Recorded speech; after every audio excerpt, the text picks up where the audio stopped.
നമസ്കാരം. News and വിസിലേക്ക് സ്വാഗതം. NEET ചോദ്യപേപ്പർ ചോർച്ചയും നാഷണൽ ടോർച്ചറിംഗ് ഏജൻസിയായ ദേശീയ പരീക്ഷാ നടത്തിപ്പുകാരും മോദി ഭരണത്തിൽ നടത്തിയ ക്രമക്കേടുകളും അതുമൂലം പൊലിഞ്ഞ നിരവധി വിദ്യാർത്ഥികളുടെ ജീവനും അധ്വാനവും, നടമാടിയ തിന്മയ്ക്കെതിരെ ചോര കൊണ്ട് കവിത തീർക്കുന്ന സമരപ്രബുദ്ധതയും, ജുഡീഷ്യൽ ഓഫീസർമാരുടെ നിരുത്തരവാദിത്വ പ്രതികരണത്തിൽ നിന്ന് രൂപം കൊണ്ട കോക്രോച്ച് പാർട്ടിയും അതിനെ ആളിക്കത്തിച്ച ഇടതുകരുത്തും ഇന്ദ്രപ്രസ്ഥ നഗരത്തിൽ പ്രബല പാർട്ടികൾ പതറിയപ്പോൾ മോദിയുടെ നരനായാട്ട് നേരിട്ടിട്ടും ആവേശവും കരുത്തുമായി രാജ്യത്തിൻ്റെ സമരപ്രതീകമായി മാറാൻ കോക്രോച്ച് ഇടത് പ്രതിപക്ഷത്തിനായി. ഇത് പുതിയ സമവാക്യങ്ങൾ രചിക്കുകയാണ്. മോദി അടിപതറുമ്പോൾ അടിയുറച്ച സമരഗാഥയുമായി യുവത. BJP വിരുദ്ധ ചേരിയുടെയും അവകാശ പോരാട്ടങ്ങളുടെയും മതേതര പൗരാവകാശത്തിൻ്റെയും ജനാധിപത്യ ഇടങ്ങളിലേക്ക് പടരുകയാണ് സമരമുഖം. അടിയന്തരാവസ്ഥക്കാലത്ത് ഇന്ത്യ കണ്ടതുപോലുള്ള സമര സ്വഭാവത്തിലേക്ക് മാറുകയാണ്. പാർലമെന്റിനുള്ളിലും പുറത്തും CJP സമരത്തെ പിന്തുണയ്ക്കാൻ ആദ്യം അമാന്തിച്ചെങ്കിലും പിന്നീട് കോൺഗ്രസ് ജന്തർ മന്ദറിൽ എത്തിയില്ലെങ്കിലും സമരത്തോട് സഹകരിക്കുന്നു. ജന്തർ മന്ദറിൽ എത്താതെ സമാന്തരമായ സമരമുഖം തീർക്കുന്നത് എന്തെന്ന് ചിലർ സംശയങ്ങൾ ചോദിക്കുന്നുണ്ട്. അത് വാസ്തവമാണ്. ജന്തർ മന്ദറിലെ സമരത്തിൻ്റെ മൂർച്ച കെടുത്തുമോ കോൺഗ്രസിൻ്റെ സമാന്തര സമരം എന്ന് ശങ്കിക്കുന്നവരുമുണ്ട്. പക്ഷേ നരനായാട്ടിലൂടെ അടിച്ചമർത്താൻ മോദി ശ്രമിച്ച സമരം കൂടുതൽ കരുത്തോടെ പൂത്തുലയുകയാണ്. ദില്ലി തെരുവിൽ വീഴ്ത്തിയ ചോര രാജ്യത്തിൻ്റെ ഭൂപടമാകെ പടർന്നു കയറുന്നു. അടിയുറച്ച സമരവും അടിപതറുന്ന മോദിയുമാണ് ഇന്ന് ഇന്ത്യയുടെ ചിത്രം. നമുക്ക് ചർച്ച ചെയ്യാം. ചർച്ചയെ സമ്പന്നമാക്കുന്ന അതിഥികൾ: SFI അഖിലേന്ത്യാ വൈസ് പ്രസിഡന്റ് S. ശിൽപ, കോൺഗ്രസ് വക്താവ് AM രോഹിത്, വലത് നിരീക്ഷകനും മാധ്യമപ്രവർത്തകനുമായ രാജേന്ദ്രൻ പന്തളം,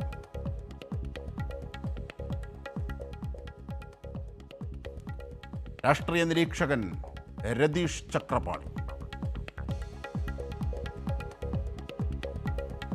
ആദ്യം ശ്രീ S. ശിൽപയിലേക്ക്.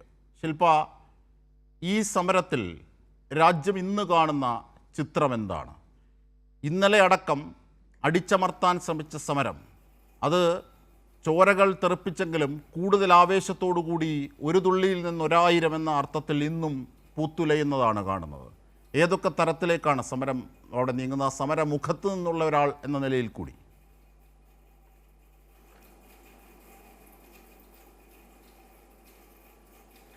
ജന്തർ മന്ദറിൽ നടക്കുന്ന ഈ സമരം യഥാർത്ഥത്തിൽ രാജ്യം കണ്ടതിൽ വെച്ച് ഈ കഴിഞ്ഞ കുറേ വർഷങ്ങളെടുത്ത് പരിശോധിക്കുമ്പോൾ ഏറ്റവും വലിയ വിദ്യാർത്ഥി യുവജന മൊബിലൈസേഷനാണ് ഇന്നലെ ജന്തർ മന്ദറിൽ നടന്നിട്ടുള്ളത്. നിരവധി നാളുകളായി, ഏകദേശം 2 മാസത്തോളമായി രാജ്യത്തിലെ വിദ്യാർത്ഥികളും യുവാക്കളും മുന്നോട്ട് വെക്കുന്ന ചില പ്രധാനപ്പെട്ട ആവശ്യങ്ങളും ചില പ്രധാനപ്പെട്ട കൺസേൺസ് ഉണ്ട്. അതിലേറ്റവും പ്രധാനപ്പെട്ടതെന്ന് പറയുന്നത് ഈ രാജ്യത്തിൻ്റെ വിദ്യാഭ്യാസ മന്ത്രിയായിട്ടുള്ള ധർമ്മേന്ദ്ര പ്രധാൻ രാജിവെക്കണം എന്നുള്ളതാണ്. അതിൻ്റെ പിന്നിലുള്ള ഏറ്റവും പ്രധാനപ്പെട്ട കാരണം കഴിഞ്ഞ 2 മാസം കൊണ്ട് 22-ലേറെ വിദ്യാർത്ഥികൾ നമ്മുടെ രാജ്യത്തിനകത്ത് ആത്മഹത്യ ചെയ്തിട്ടുണ്ട്. റിപ്പോർട്ട് ചെയ്യപ്പെടാത്തതായിട്ടുള്ള നിരവധിയായിട്ടുള്ള ആത്മഹത്യകളുണ്ട് എന്ന് ഞങ്ങൾ വിശ്വസിക്കുന്നുണ്ട്. അതുപോലെ തന്നെ ലക്ഷക്കണക്കിന് വിദ്യാർത്ഥികളെ വലിയ തരത്തിലുള്ള ട്രോമയിലേക്ക് തള്ളിവിടുന്ന തരത്തിലുള്ള സമീപനം ഈ സർക്കാരിൻ്റെ ഭാഗത്തു നിന്നുണ്ടായിട്ടുണ്ട്. ഒരു നാഷണൽ എക്സാം പോലും വേണ്ട രീതിയിൽ നടത്താൻ കഴിയാതെ, അതിൻ്റെ പേപ്പർ ചോർച്ചയായിക്കോട്ടെ, അതിൻ്റെ ഇവാലുവേഷൻ ആയിക്കോട്ടെ, അതുമായി ബന്ധപ്പെട്ട് ഉത്തരവാദിത്തം ഏറ്റെടുക്കാൻ തയ്യാറാവാതെ നിരവധി വിദ്യാർത്ഥികളുടെ ഭാവി വെച്ച് വിളയാടിക്കൊണ്ടിരിക്കുന്ന ഒരു സർക്കാർ രാജ്യം ഭരിച്ചുകൊണ്ടിരിക്കുന്ന സമയത്ത് ഈ സമരം വലിയ പ്രസക്തിയുള്ളൊരു സമരമായിട്ടാണ് ഇന്ന് നമ്മുടെ രാജ്യമെമ്പാടും മാറുന്നത്. വിദേശത്ത് നിന്ന് അടക്കമുള്ള ആളുകൾ ഈ ഒരു സമരത്തിനെ ആ രീതിയിൽ തന്നെയാണ് നോക്കിക്കാണുന്നത്. ഇന്നലെ ജന്തർ മന്ദറിൽ നടന്നിട്ടുള്ള മൊബിലൈസേഷനിൽ 10,000-കണക്കിന് വിദ്യാർത്ഥികൾ രാജ്യത്തിൻ്റെ പല ഭാഗങ്ങളിൽ നിന്നായിട്ട് പങ്കെടുത്തിട്ടുണ്ട്. വലിയൊരു സംഖ്യയിൽ ആയിരക്കണക്കിന് വിദ്യാർത്ഥികളെ പങ്കെടുപ്പിച്ചുകൊണ്ട് SFIയും ഈ സമരത്തിൻ്റെ ഭാഗമായിരുന്നു.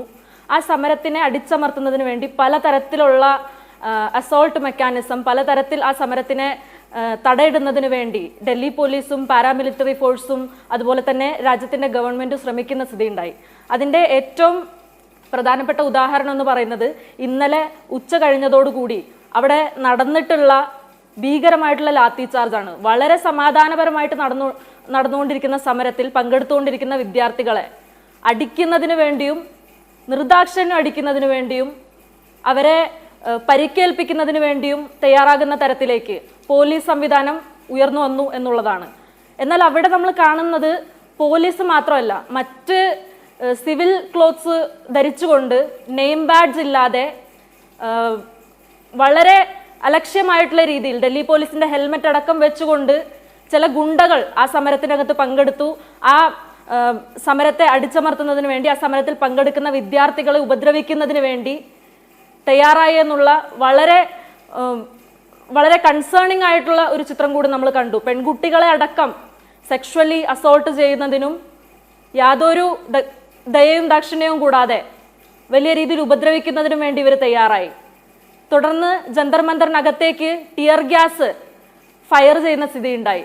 ഞങ്ങൾ സെറ്റപ്പ് ചെയ്തിരുന്ന ക്രാന്തി കോർണർ, ആ ക്രാന്തി കോർണറിനകത്തേക്ക് ടിയർ ഗ്യാസ് എറിഞ്ഞുകൊണ്ട് ആ ക്രാന്തി കോർണറിനെ അടിച്ചു തകർക്കുന്നതിന് വേണ്ടി തയ്യാറായി. ആ ജന്തർ മന്ദറിനകത്തുള്ള മുഴുവൻ ടെന്റുകളും മുഴുവൻ വിദ്യാർത്ഥികൾ സംഘടിക്കുന്ന ഓരോരോ ഇടങ്ങളും തകർക്കുന്ന തരത്തിലേക്ക് ഇന്നസെന്റ് ആയിട്ട് അവിടെ സമരം ചെയ്തുകൊണ്ടിരിക്കുന്ന വിദ്യാർത്ഥികളുടെ, പീസ്ഫുൾ ആയിട്ട് സമരം ചെയ്തുകൊണ്ടിരിക്കുന്ന വിദ്യാർത്ഥികളുടെ നേരെ ടിയർ ഗ്യാസ് അടക്കം ഉപയോഗിക്കുന്നതിന് വേണ്ടിയും അവരെ അടിച്ചോടിക്കുന്നതിന് വേണ്ടിയും തയ്യാറായി. ജാലിയൻവാല ബാഗുമായി ബന്ധപ്പെട്ട് നമ്മൾ ചരിത്രത്തിൽ പഠിച്ചിട്ടുള്ളൊരു കാര്യമാണ്. സമാനമായിട്ടുള്ള രീതിയിലുള്ളൊരു ദൃശ്യമാണ് ഇന്നലെ നമുക്ക് ജന്തർ മന്ദറിൽ കാണാൻ കഴിഞ്ഞത്. വളരെ ഇടുങ്ങിയ വഴികളിലൂടെ ആയിരക്കണക്കിന് വിദ്യാർത്ഥികൾ പുറത്തു കടക്കാൻ വേണ്ടി ശ്രമിക്കുമ്പോൾ ആ തിക്കിലും തിരക്കിലും അടക്കം പെട്ടുകൊണ്ട് കുഞ്ഞു മക്കളടക്കം സ്വന്തം കുഞ്ഞുങ്ങളെയായിട്ടും സീനിയർ സിറ്റിസൺസ് ആയിട്ടും കുടുംബമായിട്ടും വന്നിട്ടുള്ള ആളുകളടക്കം അതിനിടയ്ക്ക് പെട്ടുപോകുന്ന സ്ഥിതി ഉണ്ടായിട്ടുണ്ട്. നടന്ന് ആ സ്ഥലത്ത് നിന്ന് നീങ്ങുന്ന ആളുകൾക്ക് നേരെ അക്രമം ഉയർത്തുന്നതിന് വേണ്ടി പോലീസ് തയ്യാറായിട്ടുണ്ട്. അപ്പോൾ അത്തരത്തിലുള്ള ഒരു രീതിയാണ് പോലീസിന്റെ ഭാഗത്തുനിന്നും പാരാമിലിറ്ററി ഫോഴ്സിന്റെ ഭാഗത്തുനിന്നും നേരത്തെയും പല ഘട്ടങ്ങളിൽ നമ്മൾ കണ്ടിട്ടുള്ളതാണ്. എം രോഹിത്, ഞാൻ തിരിച്ചെത്താം ശിൽപ. എം രോഹിത്, കർഷകരുടെയും കായിക താരങ്ങളുടെയും ഒക്കെ ഐതിഹാസിക സമരങ്ങളിൽ നാം കണ്ട നറേഷനായിരുന്നു മോദി സർക്കാരിൻ്റെ അടക്കം.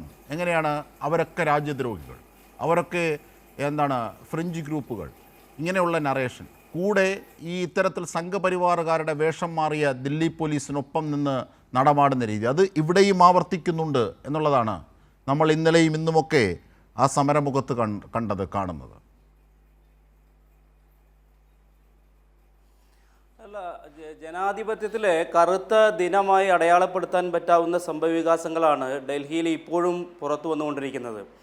ഇന്ത്യയുടെ പ്രധാനമന്ത്രി നരേന്ദ്രമോദി ഒരു തികഞ്ഞ ഫാസിസ്റ്റാണെന്ന് അദ്ദേഹം ഒരിക്കൽ കൂടി തെളിയിക്കപ്പെട്ടിരിക്കുകയാണ്. ഇപ്പോൾ നമുക്കറിയാം, നമ്മുടെ നാട്ടിൽ ഇതിൻ്റെ ചരിത്രത്തിൽ ആദ്യമായിട്ടാണ് രാജ്യത്തിൻ്റെ ഒരു പ്രതിപക്ഷ നേതാവിനെതിരെ ഇതുപോലെയുള്ളൊരു ആക്രമണം, പ്രത്യേകിച്ച് മർദ്ദനം ഈ കേന്ദ്ര ഗവൺമെൻറ്റിൻ്റെ പോലീസിനെ ഉപയോഗപ്പെടുത്തിക്കൊണ്ട് ഡൽഹിയിൽ പോലീസ് ഇവിടെ നടത്തിയിരിക്കുന്നത്. നിരവധിയായിട്ടുള്ള എം പിമാർ, മലയാളികളായ എം പിമാർ ഉൾപ്പെടെയുള്ള ആളുകൾ ബസ്സിനകത്ത് വെച്ചുകൊണ്ട് മൃഗീയമായിട്ടുള്ള മർദ്ദനത്തിന് വിധേയമാകുന്ന കാഴ്ചകൾ നമ്മൾ കണ്ടുകൊണ്ടിരിക്കുകയാണ്. അതുപോലെ തന്നെ പ്രിയങ്ക ഗാന്ധി ഉൾപ്പെടെ, ഖാർഗെ ഉൾപ്പെടെ, കോൺഗ്രസിൻ്റെ ദേശീയ നേതാക്കന്മാരായ ശ്രീ KC വേണുഗോപാൽ ഉൾപ്പെടെയുള്ള നേതാക്കന്മാർ സമാധാനപരമായിട്ട് പ്രധാനമന്ത്രിയുടെ വസതിക്ക് മുമ്പിൽ, നിങ്ങളൊക്കെ ദൃശ്യമാധ്യമങ്ങൾ കണ്ടതാണ്, ഒരു തരത്തിലുള്ള അക്രമ പ്രവർത്തനം നടന്നിട്ടില്ല. ഈ വിഷയവുമായി ബന്ധപ്പെട്ട് ഇന്ത്യയുടെ പാർലമെൻറ്റിനകത്ത് ചർച്ച നടക്കണമെന്ന് പറയുന്ന ന്യായമായ ഒരു ആവശ്യം ഉന്നയിച്ചുകൊണ്ട് ഏറ്റവും സമാധാനപരമായിട്ടുള്ള അന്തരീക്ഷത്തിൽ ഒരു സമരം നടത്തുമ്പോൾ ആ സമരത്തെ നേരിട്ടത് ജനാധിപത്യ വിരുദ്ധമായിട്ടുള്ള സമീപനത്തിൻ്റെ ഭാഗമായിട്ടാണ്. ഒരു കാരണവശാലും നിങ്ങൾ ഉയർത്തുന്ന വിഷയത്തിനോട് ഞങ്ങൾ ചർച്ച ചെയ്യാൻ തയ്യാറല്ല എന്ന് കേന്ദ്ര ഗവൺമെൻറ് പ്രഖ്യാപിച്ചിരിക്കുകയാണ്. ഇവിടുത്തെ പ്രശ്നം എന്താണ്? 30 ലക്ഷത്തോളം വരുന്ന വിദ്യാർത്ഥികൾ എഴുതിയ ഒരു പരീക്ഷ, ആ പരീക്ഷയുടെ വിശ്വാസ്യത പൂർണ്ണമായി ചോർത്തിക്കളഞ്ഞിരിക്കുകയാണ്. ഇതിൻ്റെ ഭാഗമായി 22 വിദ്യാർത്ഥികൾ ആത്മഹത്യ ചെയ്യപ്പെട്ടു. നിരവധിയായ വിദ്യാർത്ഥികൾ മാനസികപരമായിട്ടുള്ള പീഡനങ്ങൾക്ക്, അല്ലെങ്കിൽ അവർ ആ മാനസിക സംഘർഷത്തിലൂടെ കടന്നു പോവുകയാണ്. അപ്പോൾ ഇത്തരമൊരു വിഷയം ഇന്ത്യയുടെ പാർലമെൻറ്റിനകത്ത് ചർച്ച ചെയ്യപ്പെടണമെന്നും ഇതിന് കാരണക്കാരായ കുറ്റക്കാരായ ആളുകൾക്കെതിരെ നടപടിയെടുക്കണം, കേന്ദ്ര വിദ്യാഭ്യാസ മന്ത്രി രാജിവെക്കണമെന്ന് ആവശ്യപ്പെടുമ്പോൾ, അത് ഇപ്പോൾ കഴിഞ്ഞ ദിവസമാണ് കോൺഗ്രസിൻ്റെയും അതുപോലെ തന്നെ പ്രതിപക്ഷ പാർട്ടിയുടെ നേതാക്കന്മാർ മുഴുവൻ ലോക്സഭാ സ്പീക്കറുമായി ബന്ധപ്പെട്ട് ഈ വിഷയം ചർച്ച ചെയ്തതാണ്. പ്രതിപക്ഷ പാർട്ടിയുടെ നേതാക്കന്മാർക്ക് ഇന്ന് 12 മണിക്ക് ഈ വിഷയവുമായി ബന്ധപ്പെട്ട് ചർച്ച നടത്താമെന്ന് ഉറപ്പു നൽകിയതാണ്. ആ ഉറപ്പ് നൽകിയ സ്പീക്കർ ഉൾപ്പെടെയുള്ള ആളുകൾ ലോക്സഭയിൽ എത്താതെ, അല്ലെങ്കിൽ അതിന് ചർച്ചയ്ക്ക് സമയം കൊടുക്കാതെ മാറിപ്പോകുന്ന സ്ഥിതിവിശേഷം ഉണ്ടാകുകയാണ്. ഇന്ത്യയുടെ ചരിത്രത്തിൽ ആദ്യമായിട്ട് ഇത്തരത്തിലുള്ള ജനാധിപത്യ വിരുദ്ധ സമീപനം നമ്മൾ കണ്ടിട്ടില്ല. ഒരുമിച്ച് നിൽക്കേണ്ട ഒരു ഘട്ടത്തിലൂടെയാണ് നമ്മുടെ നാട് കടന്നുപോയിക്കൊണ്ടിരിക്കുന്നത്. എല്ലാ രാഷ്ട്രീയ പാർട്ടികളും നമ്മുടെ കുഞ്ഞുങ്ങളെ, ഭാവിയിൽ വളർന്നു വരുന്ന കുഞ്ഞുങ്ങളെ ബാധിക്കുന്ന വിഷയമാണ്. ഏറ്റവും സുതാര്യമായി, ഏറ്റവും വിശ്വാസയോഗ്യമായി നടത്തേണ്ട ഒരു പരീക്ഷയുടെ മുഴുവൻ വിശ്വാസ്യതയും ചോർത്തിക്കളയുകയാണ് എല്ലാ ഏജൻസികളും. രാജ്യത്തെ അന്വേഷണ ഏജൻസികൾ, രാജ്യത്തെ ഭരണഘടനാ സ്ഥാപനങ്ങൾ, അങ്ങനെ മുഴുവൻ സംവിധാനങ്ങളുടെയും വിശ്വാസ്യത ചോർത്തിക്കളയുന്ന ഭരണകൂടമായി നരേന്ദ്രമോദിയുടെ ഗവൺമെൻറ് മാറുമ്പോൾ അതിന് ചോദ്യം ചോദിക്കുന്ന ആളുകൾ ആക്രമിക്കുക, അവരെ അറസ്റ്റ് ചെയ്യുക. കേരളത്തിലെ മലയാളികളായ എം പിമാർ ഉൾപ്പെടെയുള്ള ആളുകൾ, ഇപ്പോൾ പുറത്തു വന്നിരിക്കുന്ന വാർത്തകൾ ഉൾപ്പെടെ കൊടിക്കുന്നിൽ സുരേഷ് ഉൾപ്പെടെയുള്ള എം പിമാർ ഹരിയാന ഉൾപ്പെടെയുള്ള ബോർഡറിലുള്ള ഏതോ സ്റ്റേഷനിൽ തടഞ്ഞു വെച്ചിരിക്കുകയാണ്. അവർക്ക് നിയമപരമായിട്ടുള്ള കാര്യങ്ങൾ ചെയ്യുവാൻ സർക്കാർ അനുവദിക്കുന്നില്ല, പോലീസ് അനുവദിക്കുന്നില്ല. ഇപ്പം നമ്മൾ ഇന്നലെ കണ്ടല്ലോ, ഡൽഹിയിൽ നൂറുകണക്കിന് വിദ്യാർത്ഥികൾ, എത്ര മൃഗീയമായിട്ടാണ് പോലീസ് അവരെ നേരിട്ടത്. ജന്തർ-മന്ദിറിൽ വളരെ സ്വാതന്ത്ര്യപരമായി സമരം നടത്തി. വെന്റിലേറ്റർ ഉൾപ്പെടെ വിദ്യാർത്ഥികൾ പ്രവേശിക്കപ്പെടുന്ന സ്ഥിതി ഉണ്ടാകുകയാണ്. പെൺകുട്ടികൾ ആക്രമിക്കപ്പെടുകയാണ്. ദൃശ്യമാധ്യമങ്ങളിൽ നമ്മൾ കണ്ടു, യൂണിഫോം ഇല്ലാത്ത പോലീസുകാർ ആക്രമിക്കുകയാണ് വടിയുമായിട്ട്. നെയിം പ്ലേറ്റ് ഇല്ലാത്ത പോലീസുകാർ വിദ്യാർത്ഥികൾ ആക്രമിക്കുകയാണ്. ഇന്ത്യയുടെ ചരിത്രത്തിൽ നമ്മൾ ഇതുവരെ കണ്ടിട്ടുണ്ട്. എത്ര സമരങ്ങൾ നടന്നിട്ടുണ്ട് ഡൽഹിയിൽ. കേന്ദ്ര ഗവൺമെൻറ്റിനെതിരെ എത്രമാത്രം സമരങ്ങൾ നമ്മുടെ രാജ്യം അഭിമുഖീകരിച്ചിട്ടുണ്ട്. പക്ഷേ ഇതുപോലെ വിദ്യാർത്ഥി വിരുദ്ധമായിട്ടുള്ള, യുവജന വിരുദ്ധമായിട്ടുള്ള ഒരു സമീപനം സ്വീകരിക്കുന്ന ഗവൺമെൻറ്റിനെ ഇന്ത്യയുടെ ചരിത്രത്തിൽ ഇതുവരെ കണ്ടിട്ടില്ല. അതുകൊണ്ട് ഒരുമിച്ച് നിന്നുള്ള പോരാട്ടം, ഈ വിഷയത്തിനകത്ത് നീതിയുക്തമായ അന്വേഷണം നടക്കുന്നതുവരെ, കുറ്റക്കാർക്കെതിരെ നടപടി സ്വീകരിക്കുന്നതുവരെ, പ്രധാനമന്ത്രി ഉൾപ്പെടെയുള്ള ആളുകൾക്ക് ഈ വിഷയവുമായി ബന്ധപ്പെട്ട് പാർലമെന്റിനകത്ത് പ്രസ്താവന നടത്തുന്നതുവരെ, ഇടതുപക്ഷമെന്നോ പ്രതിപക്ഷമെന്നോ വ്യത്യാസമില്ലാതെ എല്ലാ രാഷ്ട്രീയ പ്രസ്ഥാനങ്ങളും എല്ലാ മനുഷ്യരും ഒരുമിച്ച് നിന്ന് സമരം ചെയ്യേണ്ട ഒരു ഘട്ടത്തിലേക്കാണ് ഈ നാട് കടന്നുപോയിക്കൊണ്ടിരിക്കുന്നത്. തീർച്ചയായും അതാണ് രതീഷ് ചക്രപാണി, രാഷ്ട്രീയ നിരീക്ഷകൻ. അടിയന്തരാവസ്ഥ കാലത്ത്, അതായത് 1977 നാം കണ്ടതുപോലെ, ഈ ജയപ്രകാശ് നാരായണൻ്റെയൊക്കെ നേതൃത്വത്തിൽ നാം കണ്ടതുപോലെ രാജ്യത്ത് സമാന്തരമായ ചിന്തകളുള്ളവരെല്ലാം ഒന്നിച്ചുകൊണ്ട് ഈ ഭരണകൂട ഭീകരതയ്ക്കെതിരെ ഒന്നിക്കുകയാണ്. അങ്ങനെ ഒരു കാഴ്ചയിലേക്കാണ് ഈ സമരം പോകുന്നത്. കർഷകരുടെയും അല്ലെങ്കിൽ സ്പോർട്സ് താരങ്ങളുടെ, കായിക താരങ്ങളുടെയും ഒക്കെ നിരവധി അടയാളപ്പെടുത്തിയ സമരങ്ങൾ ദില്ലിയിൽ നാം കണ്ടതാണ്. പക്ഷേ അതിനേക്കാൾ ഒക്കെ അപ്പുറത്തേക്കുള്ള ഒരു ജനകീയ സ്വഭാവത്തിലേക്ക് ഇത് മാറുന്നു എന്നുള്ളതാണ്. കാരണം വിദ്യാർത്ഥികളുടെ വിഷയമാണ്. അത് ഓരോ കുടുംബത്തിലേക്കും അരിച്ചിറങ്ങുന്ന ഒന്നാണ്. 25 ലക്ഷം വിദ്യാർത്ഥികളെ നേരിട്ട് ബാധിച്ചതാണ്. അതുകൊണ്ട് അവരുടെ കുടുംബങ്ങൾ, ഇനി അത്തരത്തിൽ പരീക്ഷ എഴുതാനുള്ളവരുടെ കുടുംബങ്ങൾ, ഈ വിദ്യാർത്ഥി സമൂഹം ഒന്നാകെ താതാത്മ്യം പ്രാപിക്കുകയാണ്, പരകായ പ്രവേശം ചെയ്യുകയാണ് ഈ വിഷയത്തിലേക്ക്. അതാണ് മോദിക്ക് വലിയ രീതിയിൽ ചലനം സംഭവിക്കുന്നത്, അടിപതറിപ്പിക്കുന്നത്. ഏറ്റവും ഒടുവിൽ ഇതാ മോദിയും അമിത്ഷയും തന്നെ രാജിവെക്കണമെന്ന ആവശ്യത്തിലേക്ക് മുദ്രാവാക്യങ്ങൾ നീങ്ങുന്നു. രതീഷ് ചക്രപാണി.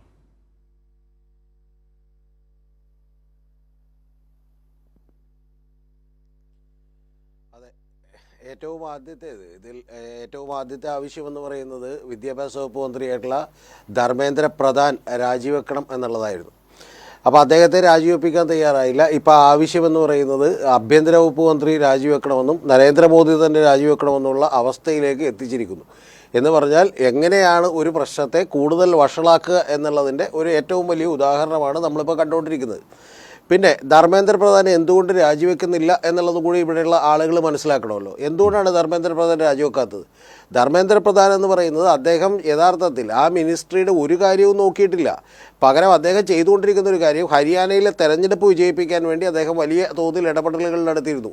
അത്തരത്തിൽ ഒരു പൊളിറ്റിക്കൽ സ്ട്രാറ്റജിസ്റ്റിൻ്റെയും വളരെ കൃത്യമായി അവരുടെ പ്ലാനുകൾ മറ്റു പല സംസ്ഥാനങ്ങളിലും എക്സിക്യൂട്ട് ചെയ്യുന്നതിൻ്റെയും ചുമതലകളും അതുപോലെ തന്നെ ഫണ്ട് പിരിവുമായി ബന്ധപ്പെട്ട കാര്യങ്ങളുമൊക്കെയാണ് അദ്ദേഹം നോക്കിക്കൊണ്ടിരുന്നത് എന്നുള്ളതാണ് ഏറ്റവും പ്രധാനപ്പെട്ട കാര്യം. പിന്നെ അജിംഷാദ് പറഞ്ഞതുപോലെ തന്നെ ഇതിൽ ഏറ്റവും പ്രധാനപ്പെട്ട സുപ്രധാനമായ ജനങ്ങൾക്ക് പോലും ഇപ്പോഴും ഞാൻ വിചാരിക്കുന്നത് അതിൻ്റെ ഒരു ഗ്രാവിറ്റി, പ്രശ്നത്തിൻ്റെ ഒരു തീവ്രത എത്രത്തോളം മനസ്സിലായിട്ടുണ്ട് എന്നുള്ളത് എനിക്ക് സംശയമുണ്ട്. അതിൽ ഞാൻ ഒരു 1-2 ഉദാഹരണങ്ങൾ കൂടി ചൂണ്ടിക്കാണിക്കാം. ഇപ്പം കഴിഞ്ഞ തവണ 2023 മാത്രം രാജസ്ഥാനിലെ കോട്ട എന്ന് പറയുന്നത് എൻട്രൻസ് കോച്ചിങ്ങുകളുടെ ക്യാപിറ്റൽ എന്നറിയപ്പെടുന്ന സ്ഥലമാണ്. ആ രാജസ്ഥാനിലെ കോട്ട എന്നറിയപ്പെടുന്ന സ്ഥലത്ത് 26 കുട്ടികൾ ഈ എൻട്രൻസ് കോച്ചിങ്ങിന് പോയിട്ടുള്ള കുട്ടികൾ ആത്മഹത്യ ചെയ്തിട്ടുണ്ട്. 2027 അത് 17 കുട്ടികളാണ്. 2021 മുതൽ 26 വരെയുള്ളത് എൻട്രൻസ് കോച്ചിങ്ങിന് പോയിക്കൊണ്ടിരിക്കുന്ന കുട്ടികൾ, അതുമായി ലിങ്ക് ചെയ്യപ്പെട്ട കുട്ടികൾ 93 കുട്ടികൾ ആത്മഹത്യ ചെയ്തിട്ടുണ്ട്. എന്ന് പറഞ്ഞാൽ 2.5 ലക്ഷത്തോളം വരുന്ന ടോട്ടൽ സീറ്റുകളിലേക്ക് ഏതാണ്ട് 22 ലക്ഷത്തോളം വരുന്ന കുട്ടികൾ പരീക്ഷ എഴുതുന്നതിൻ്റെ സമ്മർദ്ദം സഹിക്കവയ്യാതെ തന്നെ ആത്മഹത്യ ചെയ്തിട്ടുള്ള കുട്ടികളുടെ എണ്ണമാണ് ഉദാഹരണമാണിത്. നാരായണ എന്ന് പറയുന്ന ഒരു എൻട്രൻസ് കോച്ചിങ് സെൻറ്ററിൽ നിന്ന് മാത്രം ഏതാണ്ട് 24 കുട്ടികൾ ഒരു വർഷം മാത്രം ആത്മഹത്യ ചെയ്തിട്ടുണ്ട്. അപ്പോൾ അല്ലെങ്കിൽ തന്നെ ഒരു ജീവിതത്തിനും മരണത്തിനും ഇടയിലുള്ള വലിയ സമ്മർദ്ദത്തിനിടയിലോട്ട് പോകുന്ന കുട്ടികളെയാണ് യഥാർത്ഥത്തിൽ ഈ പരീക്ഷ ഏറ്റവും ഫലപ്രദമായി എഴുതിയതിന് ശേഷം അതിൽ വലിയ കൃത്രിമത്വം കാണിച്ചു എന്നുള്ള പേരിൽ ഈ പറയുന്ന ഒരു അവരെ മരണത്തിലേക്ക് തള്ളിവിടുന്നത്. ഇതിൽ മരണത്തിലേക്ക് തള്ളിവിട്ടവരുടെ പേര് മാത്രമേ നമുക്കറിയുള്ളൂ. ഇതുകൊണ്ട് മാനസിക അസ്വസ്ഥ ഉണ്ടായവർ, ജീവിതത്തിൽ ഈ പറയുന്ന പോലെ വലിയ മാനസിക അസുഖം ബാധിച്ചവരുടെയൊക്കെ നമ്പർ എത്രത്തോളമാണെന്ന് ആരെങ്കിലും കണക്കെടുത്താൽ അത് അത്യന്തം ഭീതിജനകമായിട്ടുള്ളൊരു സിറ്റുവേഷൻ ആയിരിക്കും.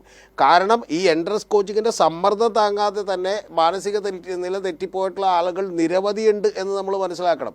ഇനി അടുത്തൊരു പ്രധാനപ്പെട്ട കാര്യം, എന്തുകൊണ്ടാണ് ഈ എൻട്രൻസ് ക്വസ്റ്റ്യൻ പേപ്പർ ലീക്കേജ് പ്രശ്നമാകാത്തതെന്നുള്ളത്. ഞാൻ പണ്ട് ക്യാറ്റിൻ്റെ എൻട്രൻസ് എക്സാം എഴുതാൻ പോയപ്പോഴത്തേക്ക് അന്ന് ക്വസ്റ്റ്യൻ പേപ്പർ ലീക്കായിട്ടുണ്ട്. അതിനുശേഷവും നിരവധി തവണ ലീക്കായിട്ടുണ്ട്. ഈ ലീക്കാവുമ്പോൾ പ്രധാനപ്പെട്ടൊരു കാര്യം, ഈ പ്രേക്ഷകരും എൻ്റെ പ്രിയപ്പെട്ട സഹപാനലിസ്റ്റുകളും ഒക്കെ തന്നെ എല്ലാവർക്കും അറിയാമായിരിക്കും, എങ്കിലും ഒന്നുകൂടി ഞാൻ ഉറപ്പിച്ച് പറയുന്നൊരു കാര്യം, ഈ ക്വസ്റ്റ്യൻ പേപ്പർ എങ്ങനെ സെല്ല് ചെയ്യുമെന്ന് നമ്മൾ എപ്പോഴെങ്കിലും ആലോചിച്ചിട്ടുണ്ടോ? നമുക്ക് ഇപ്പോൾ ക്യാറ്റിൻ്റെ കോമൺ അഡ്മിഷൻ ടെസ്റ്റ് എന്ന് പറയുന്ന IM ക്യാറ്റിൻ്റെ ഒരു ക്വസ്റ്റ്യൻ പേപ്പർ ലീക്കാകണമെങ്കിൽ നമ്മൾ അതിൽ ഈ ക്വസ്റ്റ്യൻ പേപ്പർ ലീക്കാവുന്ന പരീക്ഷ എഴുതുന്ന ആളുകളെ കണ്ടുപിടിക്കണം, അതിൽ സാമ്പത്തിക സ്ഥിതിയുള്ള ആളുകളെ കണ്ടുപിടിക്കണം. അവർക്ക് ക്വസ്റ്റ്യൻ പേപ്പർ മൊത്തം അങ്ങോട്ട് ലീക്കാക്കി കൊടുക്കാൻ പറ്റില്ല. കാരണം ലീക്കാക്കി കൊടുത്തിട്ടുണ്ടെങ്കിൽ വെർബൽ എബിലിറ്റിയിലും ക്വാണ്ടിറ്റേറ്റീവ് ആപ്റ്റിറ്റ്യൂഡിലും ഒക്കെ തന്നെ ഫുള്ള് കറക്റ്റ് ആക്കിയിട്ടുണ്ടെങ്കിൽ പിറ്റേ ദിവസം പരീക്ഷ റദ്ദാക്കപ്പെടും. കാരണം അങ്ങനെ ഒരു കാരണവശാലും ഒരു കുട്ടിക്കും കറക്റ്റാക്കാൻ പറ്റില്ല. പിന്നെ എന്ത് ചെയ്യും? പിന്നെ അവർ ചെയ്തുകൊണ്ടിരുന്നത്, ഞാനന്ന് ക്വസ്റ്റ്യൻ പേപ്പർ ലീക്കായ ആ സമയത്ത് ചെയ്തുകൊണ്ടിരുന്നതെന്ന് വെച്ചാൽ OMR ഷീറ്റ് ഫില്ല് ചെയ്ത് കൊടുക്കുകയാണ് ചെയ്തിട്ടുള്ളത്. അതായത് കൃത്യമായി ഇപ്പോൾ ഒരു 18 എണ്ണം കറക്റ്റാക്കുകയും 4 എണ്ണം തെറ്റിക്കുകയും ചെയ്യുന്ന ലെവലിൽ കൃത്യമായി ഒരു കട്ട് ഓഫ് മാർക്ക് കടക്കുന്ന ലെവലിൽ OMR ഷീറ്റ് കൊടുക്കുകയാണ് ചെയ്തിട്ടുള്ളത്. അപ്പോൾ അതേപോലെ തന്നെ ഈ നീറ്റിൻ്റെ പരീക്ഷയിലൊക്കെ തന്നെ 22 ലക്ഷത്തോളം കുട്ടികൾ എഴുതിയപ്പോൾ നമുക്കിപ്പോൾ അറിയാമല്ലോ ജിംഷാദെ, നാളെ കൈരളി TV-യിലോ അല്ലെങ്കിൽ മറ്റേതെങ്കിലും പത്രത്തിലോ പരസ്യം കൊടുക്കാൻ പറ്റുമോ? ക്വസ്റ്റ്യൻ പേപ്പർ ലീക്കാണ്, 20 ലക്ഷം രൂപ തരാമെന്ന് പറഞ്ഞ് ക്വസ്റ്റ്യൻ പേപ്പർ പരസ്യം കൊടുക്കാൻ പറ്റില്ല. അപ്പോൾ ഇത് ഇന്ത്യ മുഴുവൻ വ്യാപിക്കുന്ന വളരെ കൃത്യമായിട്ടുള്ളൊരു നെറ്റ്വർക്ക് സംവിധാനമുണ്ട്. ആ നെറ്റ്വർക്കിങ്ങിലൂടെയാണ് ഇത് വിൽക്കപ്പെടുന്നത്. ഒരു ക്വസ്റ്റ്യൻ പേപ്പർ ലീക്കായാൽ ഏറ്റവും കുറഞ്ഞത് 100, 150 കോടി രൂപ, 200 കോടി രൂപ ലാഭമുണ്ടാക്കാമെന്ന് പറയുന്ന കാര്യമുണ്ട്. ഇതിലിപ്പോൾ വലിയ ആരോപണങ്ങളുണ്ട്. BJPയുടെ തന്നെ ചില നേതാക്കന്മാരടക്കമുള്ള അല്ലെങ്കിൽ ലോക്കൽ നേതാക്കന്മാരടക്കമുള്ള ആളുകൾക്ക് ഇതിനകത്ത് പങ്കുണ്ട് എന്ന് പറയുന്ന അശ്വത് ബിവാൾ എന്നൊക്കെ പറയുന്ന നിരവധി ആളുകളുടെ പേരുകൾ കൂടി പുറത്തേക്ക് വന്നിട്ടുണ്ട്. അപ്പോൾ അതിൻ്റെയൊക്കെ അടിസ്ഥാനത്തിൽ ഏറ്റവും പ്രധാനപ്പെട്ട കാര്യം എന്ന് പറയുന്നത് അടി പതറുകയാണ് എന്നുള്ള കാര്യത്തിലൊരു സംശയമില്ല. 2024 ലോക്സഭാ തെരഞ്ഞെടുപ്പിൽ നമുക്കറിയാം വലിയ പ്രകടമായിട്ടുള്ള തിരിച്ചടി ഉണ്ടാകുമെന്നൊക്കെ തോന്നാതിരുന്ന ഒരു സമയത്ത് പോലും 303 നിന്ന് 240 സീറ്റുകളായി കുറഞ്ഞു. അതിനേക്കാൾ വലിയ തോതിലുള്ള തിരിച്ചടിയാണ് ഈ കേസുമായി ബന്ധപ്പെട്ട് വരാനിരിക്കുന്നത് എന്നുള്ളതാണ് യാഥാർത്ഥ്യം.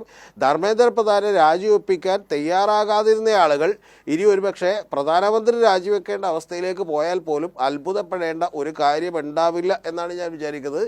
ഏറ്റവും സുപ്രധാനമായിട്ടുള്ള കാര്യമെന്ന് പറയുന്നത് ഇന്ത്യയിലെ ഇപ്പം തന്നെ നമുക്കറിയാലോ, കഴിഞ്ഞ തവണ അവിടെ 100-200 ആളുകൾ മാത്രമേ ഉണ്ടായിരുന്നുള്ളൂ. ഇപ്പോൾ ഹിന്ദുസ്ഥാൻ ടൈംസ് എന്ന് പറയുന്ന പത്രം, അതാണ് ഡൽഹിയിലെ ഏറ്റവും പ്രധാനപ്പെട്ട ഒരു ഇംഗ്ലീഷ് പത്രം, അവരുടെ 18ഓളം വരുന്ന റിപ്പോർട്ടേഴ്സ് അവിടെ പറയുന്ന ഒരു പ്രധാനപ്പെട്ട കാര്യമെന്ന് പറയുന്നത് അജീബ് ഷാദെ, ഇപ്പോൾ 12,000 എന്നൊക്കെയാണ് ആളുകൾ പറയുന്നതെങ്കിൽ പോലും അവർ പറയുന്നത് 60,000-ഓളം ആളുകളെങ്കിലും ഡൽഹിയിലേക്ക് എത്തിയിട്ടുണ്ട്. അത് വിവിധ സ്ഥലങ്ങളിൽ അവർ തടയപ്പെട്ടിട്ടുണ്ട് എന്നുള്ളതാണ്. എന്ന് പറഞ്ഞാൽ രോഷം ഈ പറയുന്ന പോലെ അടിച്ചമർത്താൻ കഴിയാത്തതുപോലെ അത് അനുദിനം കൂടിക്കൊണ്ടിരിക്കുകയാണ് എന്നുള്ളതാണ്. ഇതിനെ നേരിടാൻ വേണ്ടി ചൈനീസ് ചാരനെന്നും രാജ്യദ്രോഹികളൊന്നും ഒക്കെ വിളിച്ചതുകൊണ്ടൊന്നും യാതൊരു കാര്യമില്ല.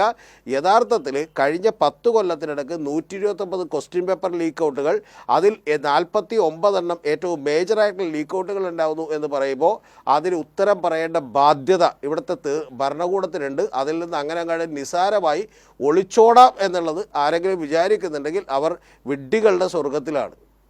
തീർച്ചയായും അതാണ് ശില്പ, വിഡ്ഢികളുടെ സ്വർഗത്തിലാണ്. കാരണം ആദ്യഘട്ടങ്ങളിലൊക്കെ ഇത് തിരസ്കരിക്കാൻ ശ്രമിച്ചു, പിന്നീട് സോനം വാങ്ചുക്കടക്കം അതിനിങ്ങനെ പ്രചാരം ലഭിക്കുകയാണ്. കൂടുതൽ വിദ്യാർത്ഥികൾ, കുടുംബങ്ങൾ ഒക്കെ ഈ സമരവുമായി സഹകരിക്കുന്ന രീതി എത്തുന്നു. അവിടെ എത്തുന്നത് ഒരു പരിച്ഛേദം മാത്രമാണ്. ഇന്ത്യയിൽ മുഴുവനുള്ള ഇത്തരത്തിൽ കുടുംബങ്ങളുടെ അടക്കം പിന്തുണ സമരക്കാരിലേക്ക് എത്തുകയാണ്. ഇങ്ങനെ ഒരു നിമിഷത്തെയാണ് മോദി ഭയപ്പെട്ടത്. ഒരുപക്ഷെ ഇന്നലെ കണ്ടതും അത്തരത്തിലൊരു ഭരണകൂടത്തിൻ്റെ അത്തരത്തിലുള്ള ഭയത്തിൻ്റെ വിസ്ഫോടനമായിരുന്നു. പക്ഷേ അവർ കടിപതറി. കൂടുതൽ ശക്തിയായിരുന്നു അടിച്ചമർത്താൻ ശ്രമിച്ചപ്പോൾ വിദ്യാർത്ഥി സമൂഹം സമരക്കാർ കൈവരിച്ചത് അല്ലേ ശില്പ? തീർച്ചയായിട്ടും ആ സമരത്തിനെ പലതരത്തിലുള്ള മെക്കാനിസംസ് ഉപയോഗിച്ച് അടിച്ചമർത്താൻ ശ്രമിച്ചിട്ടുണ്ട് എങ്കിലും വൈകുന്നേരം ഏകദേശം ഒരു 10 മണിയോടുകൂടി ഞങ്ങൾ ജന്തർ മന്ദറിൽ പോകുമ്പോൾ അവിടെ കാണാൻ കഴിഞ്ഞ കാഴ്ച എന്ന് പറയുന്നത് നിരവധി വിദ്യാർത്ഥികൾ അവിടുത്തെ ഗേറ്റിന് മുന്നിൽ സംഘടിച്ചുകൊണ്ട് ആ ഗേറ്റിന് അകത്തേക്ക് കടക്കുന്നതിന് വേണ്ടി ശ്രമിച്ചുകൊണ്ടിരിക്കുകയാണ്. അവസാനം അവരുടെ ആ ഒരു ആവേശത്തിൽ നിന്ന് അതിൽ നിന്ന് പ്രഷറൈസ്ഡായി അവരെ അകത്തേക്ക് കടത്തിവിടേണ്ട ഒരു സ്ഥിതി വരികയാണ്. വിദ്യാർത്ഥികൾ, യുവാക്കളും മറ്റവിടെ സംഘടിച്ചിട്ടുള്ള ആളുകളും അതിനകത്തേക്ക് കയറി കഴിഞ്ഞതിന് ശേഷം നിമിഷ നേരം കൊണ്ട് ആ പ്രൊട്ടസ്റ്റ് സൈറ്റ് വീണ്ടും ആക്റ്റീവായി മാറുകയാണ്. സ്റ്റേജിലും മറ്റുമായിട്ട് സമരം ചെയ്യുന്നവർ, അഭിജിത് ദീപ്കെ അടക്കമുള്ള മറ്റ് നിരാഹാര സമരവും മറ്റും അനുഷ്ഠിക്കുന്ന ആളുകൾ ആ പ്രദേശത്ത് സ്റ്റേജിൻ്റെ മുകളിലും ആ പരിസരത്തുമായിട്ട് നിൽക്കുന്നുണ്ട്. മറ്റു വിദ്യാർത്ഥി സംഘടനകൾ എല്ലാവരുടെയും ടെൻറ്റും ബാക്കി സാധന സാമഗ്രികളെല്ലാം അടിച്ചു തകർത്തുവെങ്കിലും അതിനെ വീണ്ടും നിമിഷ നേരം കൊണ്ട് റീബിൽഡ് ചെയ്യുന്നതിന് വേണ്ടിയുള്ള ഒരു പ്രവർത്തനം ആ സമയത്ത് ആ പ്രദേശത്ത് ഉണ്ടായി. നിമിഷ നേരം കൊണ്ട് തന്നെ നിരവധി ആളുകൾ ഡൽഹിയുടെ പല ഭാഗത്തു നിന്നും പിന്നെ ഡൽഹിയിലേക്ക് വന്നുകൊണ്ടിരിക്കുന്നവരായിട്ടുള്ള കുറേ ആളുകളും ജന്തർ മന്ദറിലേക്ക് ഒഴുകിയെത്തുന്ന സാഹചര്യം ഉണ്ടായി. തുടർന്ന് നമ്മൾ കണ്ടത് രാത്രി മുഴുവനും ഇപ്പോൾ ഇന്നടക്കം വലിയ രീതിയിലുള്ള ആവേശത്തോടു കൂടി അവിടെ ആളുകൾ സംഘടിച്ചുകൊണ്ട് ആ സമരത്തിനെ ഞങ്ങൾ എന്ത് വില കൊടുത്തും മുന്നോട്ട് കൊണ്ടുപോകുമെന്ന് പറഞ്ഞു വെക്കുന്ന ഏറ്റവും ആവേശകരമായിട്ടുള്ളൊരു കാഴ്ചയാണ് നമ്മളവിടെ കണ്ടിട്ടുള്ളത്. തുടർന്ന് വിദ്യാർത്ഥി സംഘടനകൾ എന്നുള്ള നിലയ്ക്ക് ഞങ്ങളും ഞങ്ങളുടെ സമരങ്ങളുമായി ഞങ്ങളുടെ പരിപാടികളുമായി ശക്തമായി തന്നെ മുന്നോട്ട് പോകാനാണ് തീരുമാനിച്ചിട്ടുള്ളത്. ഇവിടെ ഏറ്റവും പ്രധാനപ്പെട്ട വിഷയം എന്ന് പറയുന്നത് ധർമ്മേന്ദ്ര പ്രധാൻ രാജിവെച്ചതുകൊണ്ട് അവസാനിക്കുന്നതല്ല. ഇതൊരു വലിയ സിസ്റ്റമിക് ആയിട്ടുള്ള വലിയ ഒരു വിഷയമാണ്. നാഷണൽ എഡ്യൂക്കേഷൻ പോളിസി 2020 പോലുള്ള പോളിസികൾ മുന്നോട്ട് വെക്കുമ്പോൾ അതിൻ്റെ ഏറ്റവും പ്രധാനപ്പെട്ട അടിത്തറ എന്ന് പറയുന്നത് ഒന്ന് വിദ്യാഭ്യാസത്തിൻ്റെ കൊമേഴ്ഷ്യലൈസേഷനാണ്, കമ്മ്യൂണലൈസേഷനാണ്. മറ്റൊന്ന് വിദ്യാഭ്യാസ മേഖലയുടെ സെൻട്രലൈസേഷനാണ്. അതിൻ്റെ ഭാഗമായിട്ടാണ് പരീക്ഷകളടക്കം സെൻട്രലൈസ് ചെയ്തുകൊണ്ട്, അഡ്മിഷൻ പ്രൊസീജിയേഴ്സിനെ അടക്കം സെൻട്രലൈസ് ചെയ്തുകൊണ്ട് എല്ലാ സ്ഥാപനങ്ങളുടെയും എല്ലാ സംസ്ഥാനങ്ങളുടെയും സവിശേഷതകളെ മറികടക്കുന്ന തരത്തിലേക്ക് എല്ലാത്തിനെയും ഒരു പ്രത്യേക കേന്ദ്രത്തിലേക്ക് കൊണ്ടുവരുന്നതിന് വേണ്ടിയുള്ളൊരു നീക്കം ഉണ്ടാവുന്നതും അത് നടത്തുന്നതിന് വേണ്ടി ഒരു ഓട്ടോണമസ് ആയിട്ടുള്ളൊരു ഏജൻസിയെ ഏർപ്പെടുത്തുന്നതും അതുവഴി അവിടെ സംഭവിക്കുന്ന പോരായ്മകളിൽ നിന്നും അവിടെ സംഭവിക്കുന്ന എല്ലാ തരത്തിലുമുള്ള വിഷയങ്ങളിൽ നിന്നും ഒളിച്ചോടുന്നതിന് വേണ്ടിയും ഒരു തരത്തിലും അതിൻ്റെ ഉത്തരവാദിത്തം ഏറ്റെടുക്കാൻ തയ്യാറാകാത്ത രീതിയിലേക്ക് ഇത് ഞങ്ങളുടെ ഉത്തരവാദിത്തമല്ല, പ്രത്യേക ഏജൻസിയുടെ ഉത്തരവാദിത്തമാണ് എന്ന് പറഞ്ഞുകൊണ്ട് ഒഴിവാവുന്ന തരത്തിലേക്ക് സർക്കാരിന് കൈകഴുകി മാറുന്നതിന് വേണ്ടി ഉള്ള സംവിധാനമാണ് രൂപപ്പെടുത്തിയെടുത്തിട്ടുള്ളത്. ഇതിനെതിരെ ഉള്ളൊരു സമരം ശരിക്കും പറഞ്ഞാൽ വളരെ വൈഡറായിട്ടുള്ളൊരു സമരമാണ്. നാഷണൽ ടെസ്റ്റിംഗ് ഏജൻസിക്ക് എതിരെയോ അല്ലെങ്കിൽ നീറ്റ് പേപ്പർ ലീക്കിന് മാത്രം എതിരെയോ നടക്കുന്ന സമരമല്ല, മറിച്ച് അതിന് പിന്നിൽ വളരെ സ്ട്രക്ചറൽ ആയിട്ടുള്ള അതിൻ്റെ അടിത്തറകളുണ്ട്. അത്തരത്തിലുള്ള വലിയ വൈഡറായിട്ടുള്ള വിഷയത്തിനെതിരെയുള്ള സമരമാണ് നടന്നുകൊണ്ടിരിക്കുന്നത്. തീർച്ചയായിട്ടും അത് വരും ദിവസങ്ങളിൽ ശക്തി പ്രാപിക്കുമെന്ന് തന്നെ നമുക്ക് ഉറപ്പിച്ച് പറയാൻ വേണ്ടി കഴിയും. കഴിഞ്ഞ ദിവസത്തെ അക്രമ പരമ്പരകളൊന്നും ഈ സമരത്തിനെ തടയാൻ വേണ്ടിയിട്ടോ അല്ലെങ്കിൽ ഏതെങ്കിലും തരത്തിൽ തളർത്താൻ വേണ്ടിയിട്ടോ കഴിഞ്ഞിട്ടില്ല എന്നുള്ളതാണ് നമുക്കിപ്പോൾ കാണാൻ വേണ്ടി കഴിയുന്നത്. തീർച്ചയായും എം രോഹിത്, അതാണ് ഈ പരീക്ഷ നേരത്തെ ചക്രപാണി ആയാലും ഇപ്പോൾ ശില്പയായാലും സൂചിപ്പിച്ചതുപോലെ ഈ പരീക്ഷ കേവലം നമ്മുടെ മുമ്പിൽ നിൽക്കുന്ന NTA ടെസ്റ്റിംഗ് ഏജൻസിയുടെയോ അല്ലെങ്കിൽ ആ നീറ്റ് നടത്തിപ്പുമായി ബന്ധപ്പെട്ടോ ഉള്ള ഒരു പരാജയമല്ല. അതിനപ്പുറത്തേക്ക് മോദി ഭരണകൂടം മുമ്പോട്ട് വെക്കുന്ന വിദ്യാഭ്യാസ നയങ്ങളുടെ വലിയ പരാജയം, അതിൻ്റെ നടത്തിപ്പ് എത്രത്തോളം നിരുത്തരവാദപരവും അല്ലെങ്കിൽ അത് എത്രത്തോളം നിക്ഷിപ്ത താല്പര്യങ്ങളിലൂടെയാണ് നീങ്ങുന്നത് എന്നതിൻ്റെ ഒരു തെളിവാണ്. അങ്ങനെയുള്ള ഒരു വോൾക്കാനിക് ഇറപ്ഷനാണ് ഇപ്പോൾ സംഭവിച്ചത്. അതാണ് ഈ വിദ്യാർത്ഥി സമൂഹം ഞെരിഞ്ഞമരുന്നൊരു സാഹചര്യം സൃഷ്ടിക്കുന്നതിന് പിന്നിലുണ്ടായ വസ്തുതകൾ എന്ന് പറയുന്നത്. അപ്പോൾ അത് നിസ്സാരമല്ല. അപ്പോൾ ദേശീയ തലത്തിൽ ഇവിടെ തന്നെ ശില്പ സൂചിപ്പിച്ച വളരെ പ്രധാനപ്പെട്ട കാര്യമാണ്. സംസ്ഥാന തലങ്ങളിൽ അതിൻ്റെ സ്വഭാവ സവിശേഷതയോടുകൂടി നടത്തിപ്പ് ഉണ്ടായിരുന്ന ഒരു സംവിധാനമാണ്. അതൊക്കെ അടിച്ചുടച്ചാണ് ഇങ്ങനെ വിദ്യാർത്ഥികളെ ടോർച്ചർ ചെയ്യുന്ന രീതിയിലേക്ക് ഇതിൻ്റെ സുരക്ഷയുടെ പേരിൽ ഇവരെ പീഡിപ്പിച്ചത്.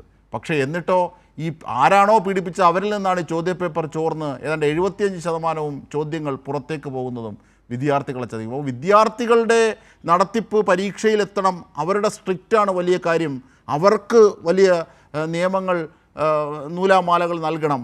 എന്ന് കരുതുന്നതിനപ്പുറത്തേക്ക് ഇതൊക്കെ ചെയ്യാൻ ആരാണോ ചെയ്യുന്നത് അവരിൽ നിന്നാണ് ഇത് ചോർന്നിരിക്കുന്നത്. എന്തൊരു വിരോധാഭാസമാണ് മോദി ഭരണകൂടം കാട്ടുന്നത്. എം രോഹിത്.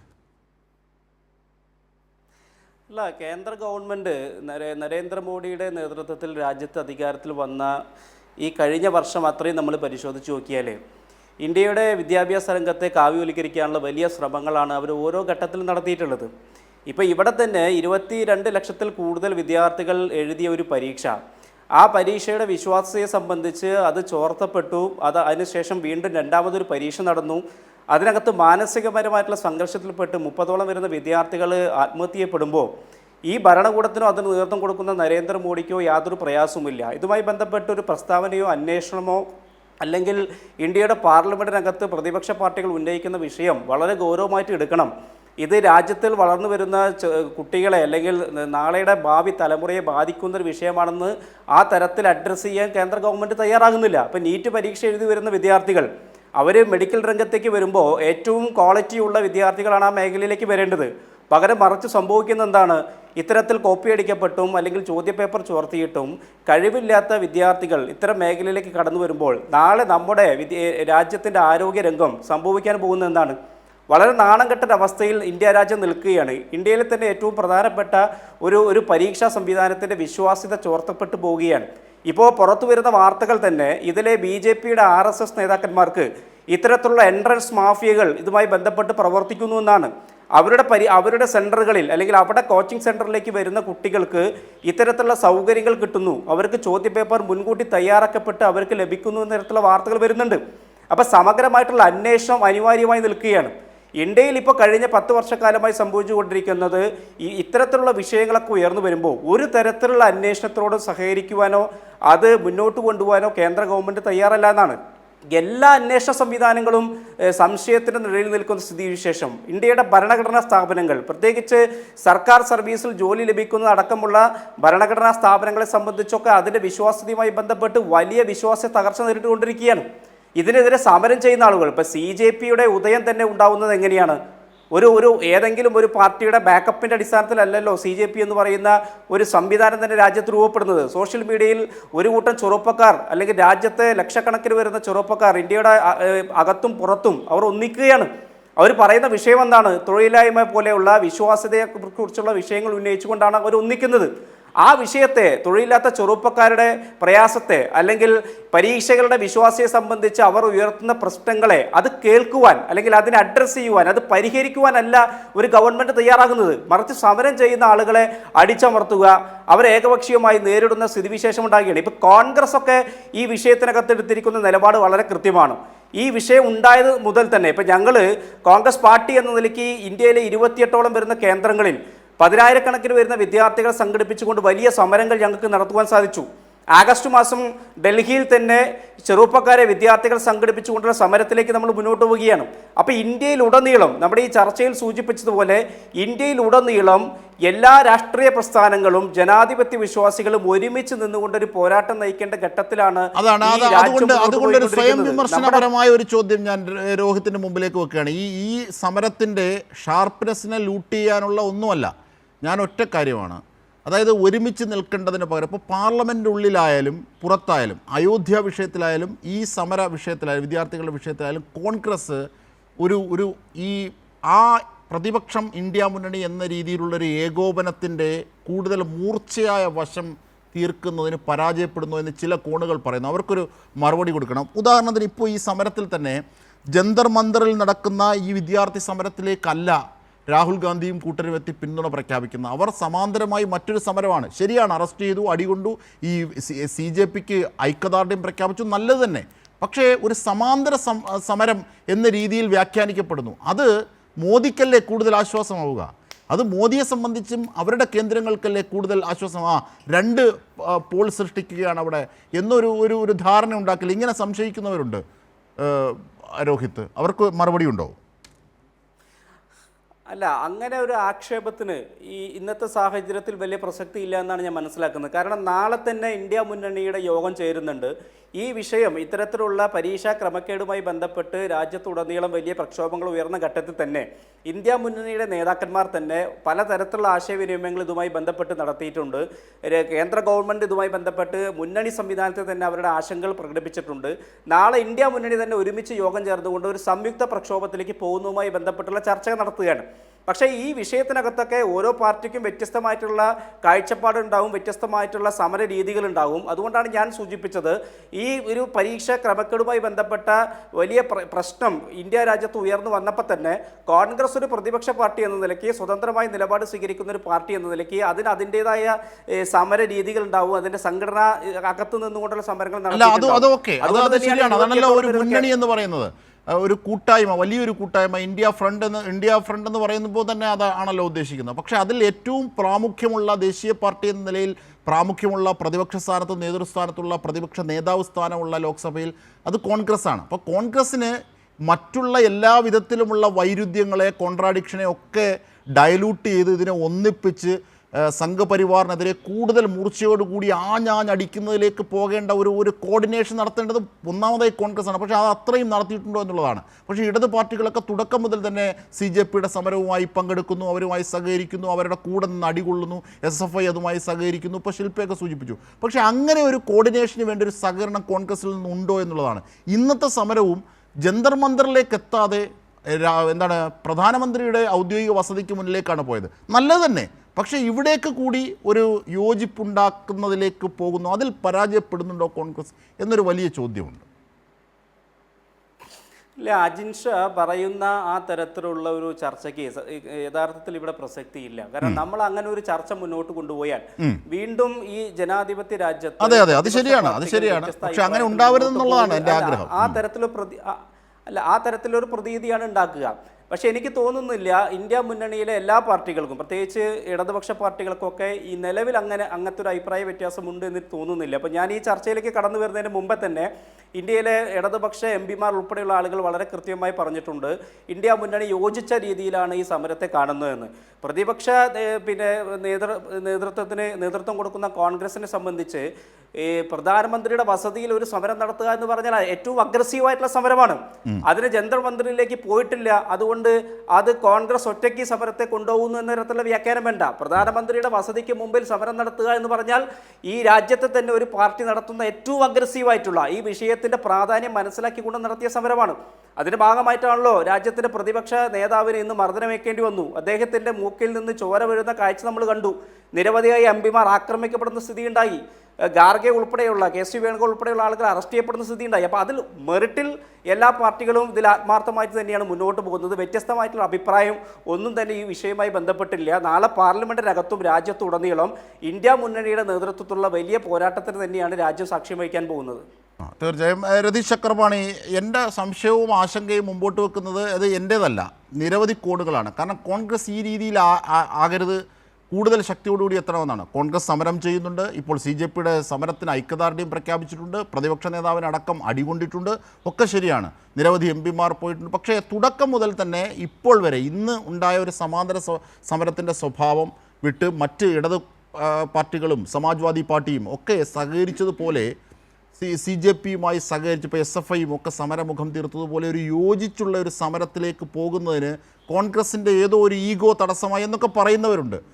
രോഹിത് അതിന് മറുപടി പറഞ്ഞു. പക്ഷേ അത് തൃപ്തമാണോ? ഇന്ത്യ മുന്നണി യോജിച്ച രീതിയിലാണ് ഈ സമരത്തെ കാണുന്നതെന്ന് പ്രതിപക്ഷ നേതൃത്വം കൊടുക്കുന്ന കോൺഗ്രസിനെ സംബന്ധിച്ച് ഈ പ്രധാനമന്ത്രിയുടെ വസതിയിൽ ഒരു സമരം നടത്തുക എന്ന് പറഞ്ഞാൽ ഏറ്റവും അഗ്രസീവായിട്ടുള്ള സമരമാണ്. അതിന് ജന്തർ മന്ദിറിലേക്ക് പോയിട്ടില്ല, അതുകൊണ്ട് അത് കോൺഗ്രസ് ഒറ്റയ്ക്ക് സമരത്തെ കൊണ്ടുപോകുന്നു എന്ന തരത്തിലുള്ള വ്യാഖ്യാനം വേണ്ട. പ്രധാനമന്ത്രിയുടെ വസതിക്ക് മുമ്പിൽ സമരം നടത്തുക എന്ന് പറഞ്ഞാൽ ഈ രാജ്യത്തെ തന്നെ ഒരു പാർട്ടി നടത്തുന്ന ഏറ്റവും അഗ്രസീവായിട്ടുള്ള ഈ വിഷയത്തിന്റെ പ്രാധാന്യം മനസ്സിലാക്കിക്കൊണ്ട് നടത്തിയ സമരമാണ്. അതിൻ്റെ ഭാഗമായിട്ടാണല്ലോ രാജ്യത്തിൻ്റെ പ്രതിപക്ഷ നേതാവിന് ഇന്ന് മർദ്ദനമേൽക്കേണ്ടി വന്നു. അദ്ദേഹത്തിൻ്റെ മൂക്കിൽ നിന്ന് ചോര വീഴുന്ന കാഴ്ച നമ്മൾ കണ്ടു. നിരവധിയായി എംപിമാർ ആക്രമിക്കപ്പെടുന്ന സ്ഥിതിയുണ്ടായി. ഖാർഗെ ഉൾപ്പെടെയുള്ള KC വേണുഗോപാൽ ഉൾപ്പെടെയുള്ള ആളുകൾ അറസ്റ്റ് ചെയ്യപ്പെടുന്ന സ്ഥിതിയുണ്ടായി. അപ്പോൾ അതിൽ മെറിറ്റിൽ എല്ലാ പാർട്ടികളും ഇതിൽ ആത്മാർത്ഥമായിട്ട് തന്നെയാണ് മുന്നോട്ട് പോകുന്നത്. വ്യത്യസ്തമായിട്ടുള്ള അഭിപ്രായം ഒന്നും തന്നെ ഈ വിഷയവുമായി ബന്ധപ്പെട്ടില്ല. നാളെ പാർലമെൻറ്റിനകത്തും രാജ്യത്തുടനീളം ഇന്ത്യ മുന്നണിയുടെ നേതൃത്വത്തിലുള്ള വലിയ പോരാട്ടത്തിന് തന്നെയാണ് രാജ്യം സാക്ഷ്യം വഹിക്കാൻ പോകുന്നത്. തീർച്ചയായും രതീഷ് ചക്രപാണി, എൻ്റെ സംശയവും ആശങ്കയും മുമ്പോട്ട് വെക്കുന്നത് അത് എൻ്റേതല്ല, നിരവധി കോഡുകളാണ്. കാരണം കോൺഗ്രസ് ഈ രീതിയിൽ ആകരുത്, കൂടുതൽ ശക്തിയോടുകൂടി എത്തണമെന്നാണ്. കോൺഗ്രസ് സമരം ചെയ്യുന്നുണ്ട്. ഇപ്പോൾ CJPയുടെ സമരത്തിന് ഐക്യദാർഢ്യം പ്രഖ്യാപിച്ചിട്ടുണ്ട്. പ്രതിപക്ഷ നേതാവിനടക്കം അടികൊണ്ടിട്ടുണ്ട്. ഒക്കെ ശരിയാണ്, നിരവധി MPമാർ പോയിട്ടുണ്ട്. പക്ഷേ തുടക്കം മുതൽ തന്നെ ഇപ്പോൾ വരെ ഇന്ന് ഉണ്ടായ ഒരു സമാന്തര സമരത്തിൻ്റെ സ്വഭാവം വിട്ട് മറ്റ് ഇടത് പാർട്ടികളും സമാജ്വാദി പാർട്ടിയും ഒക്കെ സഹകരിച്ചതുപോലെ CJPയുമായി സഹകരിച്ചപ്പോൾ SFIയും ഒക്കെ സമരമുഖം തീർത്തതുപോലെ ഒരു യോജിച്ചുള്ള ഒരു സമരത്തിലേക്ക് പോകുന്നതിന് കോൺഗ്രസിൻ്റെ ഏതോ ഒരു ഈഗോ തടസ്സമായി എന്നൊക്കെ പറയുന്നവരുണ്ട്. അതിന് രോഹിത് അതിന് മറുപടി പറഞ്ഞു. പക്ഷേ അത് തൃപ്തമാണോ?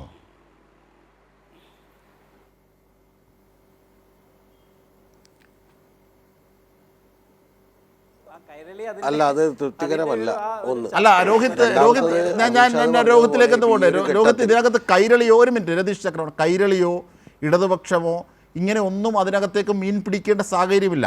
കൂടുതൽ ശക്തിവത്തായ ഒരു ക്രിയാത്മക പ്രതിപക്ഷം രൂപപ്പെടാൻ വേണ്ട സാഹചര്യത്തിലേക്ക്, കൂടുതൽ ഉത്തരവാദിത്വത്തിലേക്ക് പോകണമെന്ന സതുദ്ദേശത്തിലാണ് ഇത്തരം അഭിപ്രായങ്ങളെ ഞാൻ താങ്കളുടെ മുമ്പിലേക്ക് ഫോർവേഡ് ചെയ്തത്. അതുകൊണ്ട് മറ്റൊരു രീതിയിൽ മീൻ പിടിക്കാൻ പോകണ്ട ശ്രീ. അതിലൊരു ക്ലാരിറ്റി വരുത്തേണ്ടതുണ്ട് ജിൻഷ. നിങ്ങൾ ആ ചർച്ചയിൽ വീണ്ടും കോൺഗ്രസ് ഒന്നും കൂടി സജീവമാകണ്ടേ, കോൺഗ്രസ് പാരലായിട്ട് പോകുന്നു എന്ന് പറയുമ്പോൾ അതൊരു തെറ്റായ വ്യാഖ്യാനം ഉണ്ടാക്കുന്നു. അതുകൊണ്ട് തന്നെയാണ് ഇടപെടുന്നത്. ഇന്ത്യയിൽ കഴിഞ്ഞ 10 വർഷക്കാലമായി നരേന്ദ്രമോദി നടത്തിക്കൊണ്ടിരിക്കുന്ന അല്ലെങ്കിൽ സംഘപരിവാറിൻ്റെ ഏത് വിഷയത്തിലാണ് കോൺഗ്രസ് ഒരു വിട്ടുവീഴ്ചയ്ക്ക് തയ്യാറായിട്ടുള്ളത്? അതിശക്തമായിട്ടുള്ള നിലപാട് സ്വീകരിച്ച ഒരു രാഷ്ട്രീയ പ്രസ്ഥാനമല്ല കോൺഗ്രസ്. ഞാൻ പറയുന്നത് തുടക്കം മുതൽ ഇന്ന് വരെയുള്ള സമരത്തിൽ ഇതിനപ്പുറത്തേക്ക് ഒരു മാനം കോൺഗ്രസിൽ നിന്ന് പ്രതീക്ഷിച്ചു. കാരണം ഇന്ത്യ മുന്നണിയാണ്. 3 ടേമുകളായി പുറത്തു നിൽക്കുകയാണ് പ്രതിപക്ഷം. സംഘപരിവാർ അവരുടെ മത അജണ്ടയുമായി, വർഗീയ അജണ്ടയുമായി മുമ്പോട്ട് പോവുകയാണ്. ഇങ്ങനെയൊക്കെയുള്ളൊരു സാഹചര്യത്തിൽ ഇങ്ങനെ ആയിക്കൂടാ എന്നതാണ് ഇതിനെ നിങ്ങളെയൊക്കെ ഇങ്ങനെ വിമർശിക്കുന്നവരുടെ ആധാരം. അല്ല, നിങ്ങൾ മുടിഞ്ഞു പോകാനല്ല, നിങ്ങൾ നശിച്ചു പോകാനല്ല, നിങ്ങൾ കൂടുതൽ സ്വയം വിമർശനമാണല്ലോ നമ്മുടെ ജീവൻ. ഈ ചർച്ചയുടെ രൂപം അല്ല സ്വയം വിമർശനം എല്ലാവർക്കും ബാധകമാണല്ലോ. ഇന്നലെ ഇടതുപക്ഷവും ഒറ്റയ്ക്ക് ഇതുമായി ബന്ധപ്പെട്ട് സമരം നടത്തിയിട്ടുണ്ടല്ലോ. ഈ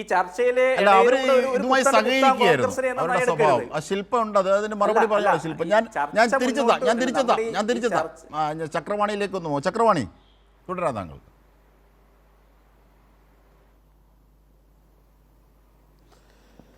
അല്ല, ജിംഷാദ് പറഞ്ഞത് വളരെ കറക്റ്റായിട്ടുള്ളൊരു കാര്യം തന്നെയാണ്. പക്ഷേ ഇപ്പോൾ ആ ലെവലിലേക്ക് നമ്മൾ ചർച്ചകൾ ഈ ചർച്ച യഥാർത്ഥത്തിൽ ഇപ്പോഴുള്ളൊരു സാഹചര്യത്തിൽ ആ ലെവലിലേക്ക് കൊണ്ടുപോകണ്ട എന്ന് വിചാരിച്ചാണ്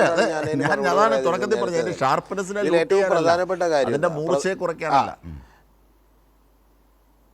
ലോട്ട് ചെയ്യാനല്ല, അതുകൊണ്ടാണ്. പക്ഷേ പ്രധാനപ്പെട്ടൊരു കാര്യം താങ്കൾ പറഞ്ഞത് സത്യസന്ധമായിട്ടുള്ളൊരു കാര്യം തന്നെയാണ്. ഇപ്പം ഇവിടെ തന്നെ ഒന്ന് ആലോചിച്ച് നോക്കൂ.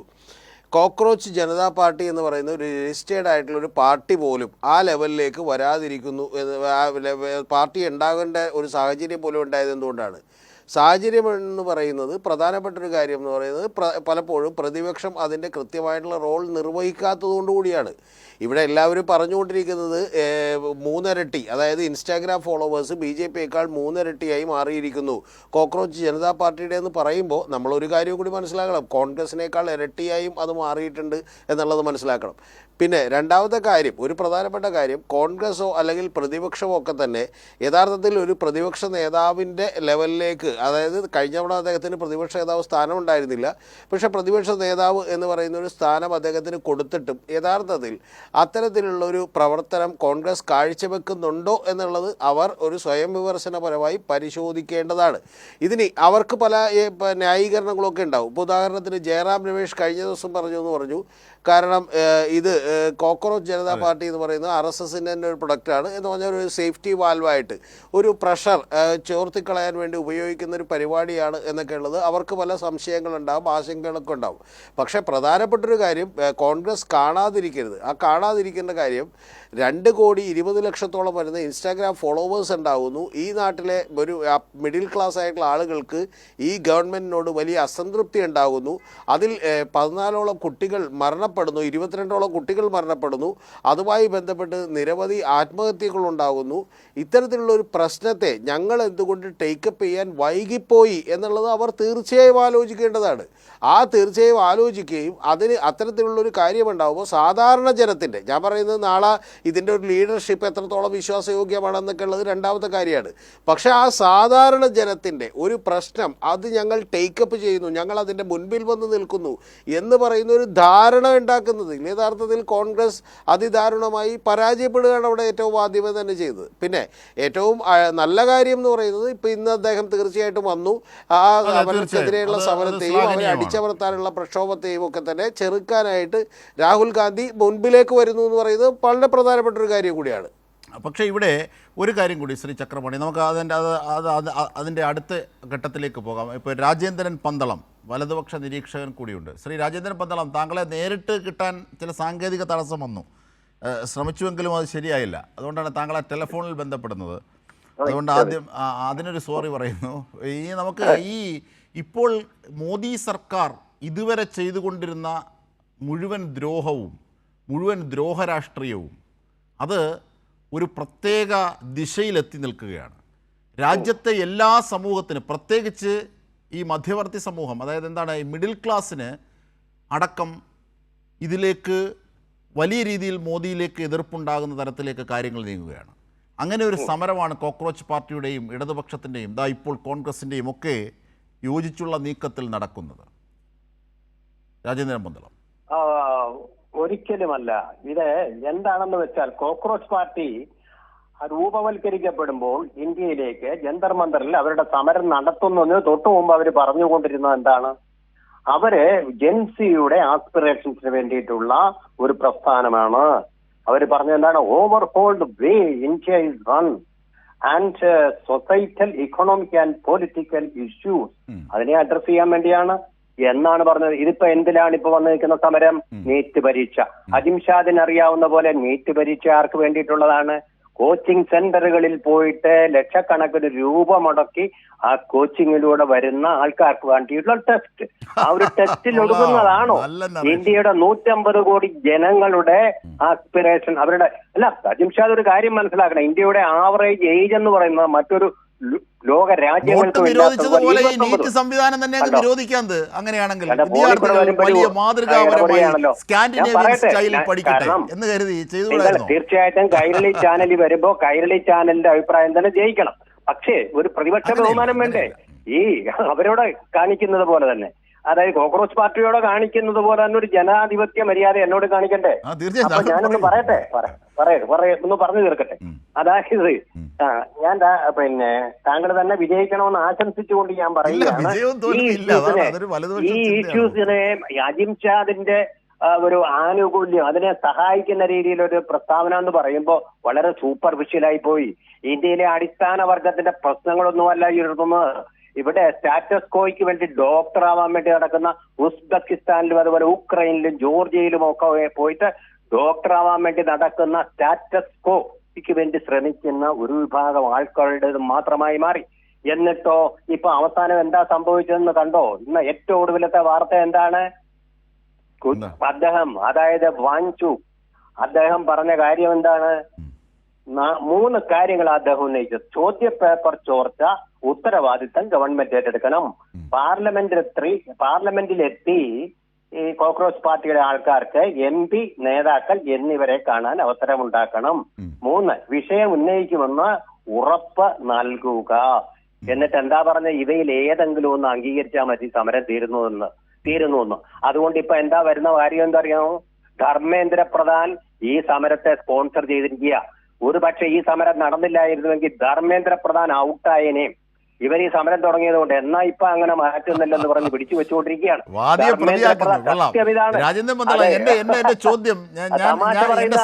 എന്റെ സംശയം, താങ്കൾ ഈ ഡോക്ടർമാരെയൊക്കെ ഈ അർത്ഥത്തിലാണോ കാണുന്നത്? പാവങ്ങളെ, അല്ല, സമൂഹ സേവനത്തിന് വേണ്ടി കുഷ്ഠരോഗികളെ, പ്രവർത്തിക്കുന്ന ഡോക്ടർമാരല്ല തെരുവീഥികളിലുള്ളവരെ, സ്ലംസ് ചേരികളിലുള്ളവരെ ഒക്കെ സഹായിക്കുകയും മാത്രമല്ല നമ്മുടെ ആരോഗ്യരംഗത്തെ പുഷ്ടിപ്പെടുത്തുകയും ചെയ്യുന്നവരാണ് ഇവരൊക്കെ. ഇങ്ങനെ സപ്രപഞ്ചത്തിൽ AC ചേംബറുകളിൽ 56 ഇഞ്ച് നെഞ്ചളവുമായി ഇരിക്കുന്നവരാണെന്നാണോ താങ്കളുടെ ധാരണ? അത് തന്നെ തീർത്തും വലതുപക്ഷമാണ് ആ ചിന്താഗതി. ഏരിയകളിൽ പോട്ടെ, റൂറൽ സർവീസിന് വിട്ട എത്ര ഡോക്ടർമാർ പോകുന്നു? അത് വേറൊരു വിഷയം.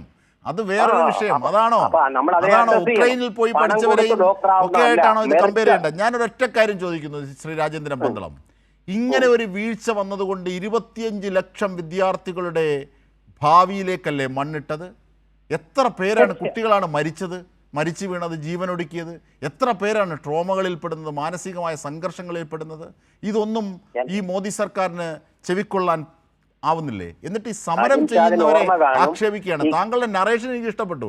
ധർമ്മേന്ദ്ര പ്രധാൻ രാജിവെക്കുന്നത് ഒഴിവാക്കാൻ ഈ സമരം സഹായിച്ചു എന്ന്. കൊള്ളാം. ഇതുവരെ രാജ്യദ്രോഹികളായിരുന്നു അവർ, അല്ലേ?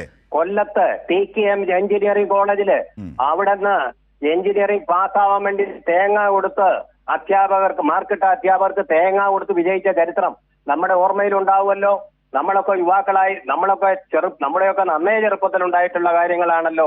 അങ്ങനെയൊക്കെ നടക്കുന്നുണ്ട്. ഈ പരീക്ഷയിൽ സ്ഥാപനമാണ് താങ്കൾ ഇപ്പോ പറഞ്ഞത്. അത്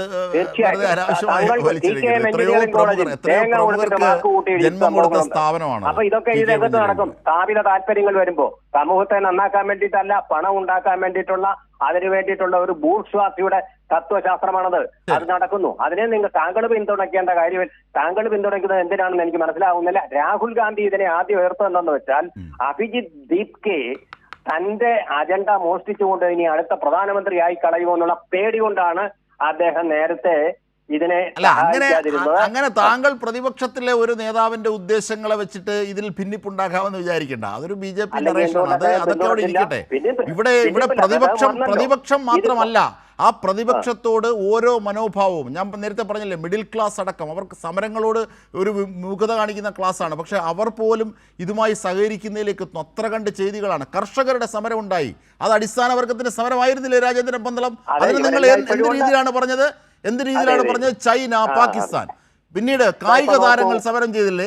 അവരുടെ സമരത്തെ നിങ്ങൾ എങ്ങനെയാണ് അടിച്ചമർത്താൻ ശ്രമിച്ചത്? ഇതുപോലുള്ള നറേഷൻ, രാജ്യദ്രോഹം, ദേശവിരുദ്ധം. ഇപ്പോൾ ആദ്യം അത് പ്രയോഗിച്ച് നോക്കിയിട്ട് നടക്കാത്തതിന് പുതിയ നറേഷൻ സൃഷ്ടിക്കുകയാണ്. ഇത് ശരിയാണോ രാജേന്ദ്രൻ പന്തളം? ഇങ്ങനെയുള്ള വ്യാഖ്യാനങ്ങൾ കൊണ്ട് BJPക്ക് അതിജയിക്കാനാകും? ഞാൻ രാജേന്ദ്രൻ പന്തളം തുടരും. എനിക്ക് രാഷ്ട്രീയമില്ല, അതുകൊണ്ട് പറയുന്നു. വിദ്യാർത്ഥി സംഘടന സമരത്തിൽ നിന്ന് പിന്മാറിയിരിക്കുന്നു. അവർ നിരാഹാരം അവസാനിപ്പിച്ചിരിക്കുന്നു. ഇത് പൊളിഞ്ഞ് പാളീസായ ഒരു സമരമാണ്. അത് കാണിച്ചു കൊടുക്കാം, അത് മോഡിക്ക് കാണിച്ചു കൊടുക്കാം. എന്താണ് സമരമുഖത്തുള്ള ഒരു സമരസഖാവ് ഇവിടെ നമ്മോടൊപ്പം ഉണ്ട്. ആരും ആയിക്കോട്ടെ, എല്ലാവരെയും ഞാൻ വ്യക്തിപരമായിട്ടല്ല പറയുന്നത്. അഖിലേന്ത്യാ വൈസ് പ്രസിഡന്റാണ് ശില്പ. നിങ്ങളുടെ സമരം പൊട്ടിപ്പൊളിയുകയാണ്. ബൂർഷ്വാസികളെയും ധർമ്മേന്ദ്ര പ്രധാനെയും രക്ഷിക്കാനാണ് നിങ്ങൾ ഇത് ചമയ്ക്കുന്നത് എന്നാണ് വാദം, വലതുപക്ഷവാദം. മറുപടി? ഈ വാദത്തിന് പ്രത്യേകിച്ച് മറുപടി ഒന്നുമില്ല. കാരണം ഇത് മറുപടി അർഹിക്കുന്നില്ല. SFI സമരം ചെയ്തത് കഴിഞ്ഞ 2 ദിവസം മുതൽ കിടന്ന നിരാഹാര സമരമല്ല. നാഷണൽ എഡ്യൂക്കേഷൻ പോളിസിയുമായി ബന്ധപ്പെട്ട് കാര്യങ്ങൾ മുന്നോട്ട് വരുന്ന സമയത്ത് 6 വർഷത്തിനു മുന്നേ മുതൽ ഈ രാജ്യത്തിനകത്ത് വിദ്യാർത്ഥികളെ സംഘടിപ്പിച്ചുകൊണ്ട് ഏതെങ്കിലും ഒരു സംഘടന ഏറ്റവും വലിയ സമരങ്ങളും മറ്റും ഏറ്റെടുത്ത് മുന്നോട്ട് പോയിട്ടുണ്ട് എന്നുണ്ടെങ്കിൽ ആ സംഘടനയുടെ പേര് SFI എന്നാണ്. ആ രീതിയിൽ നിരന്തരമായി നമ്മുടെ ക്യാമ്പസുകൾക്കകത്ത് ഇന്നും ഇപ്പോൾ NEP നടപ്പിലാക്കി കഴിഞ്ഞു. ഞാൻ വരുന്നത് ഒരു സെൻട്രൽ യൂണിവേഴ്സിറ്റിയിൽ നിന്നാണ്.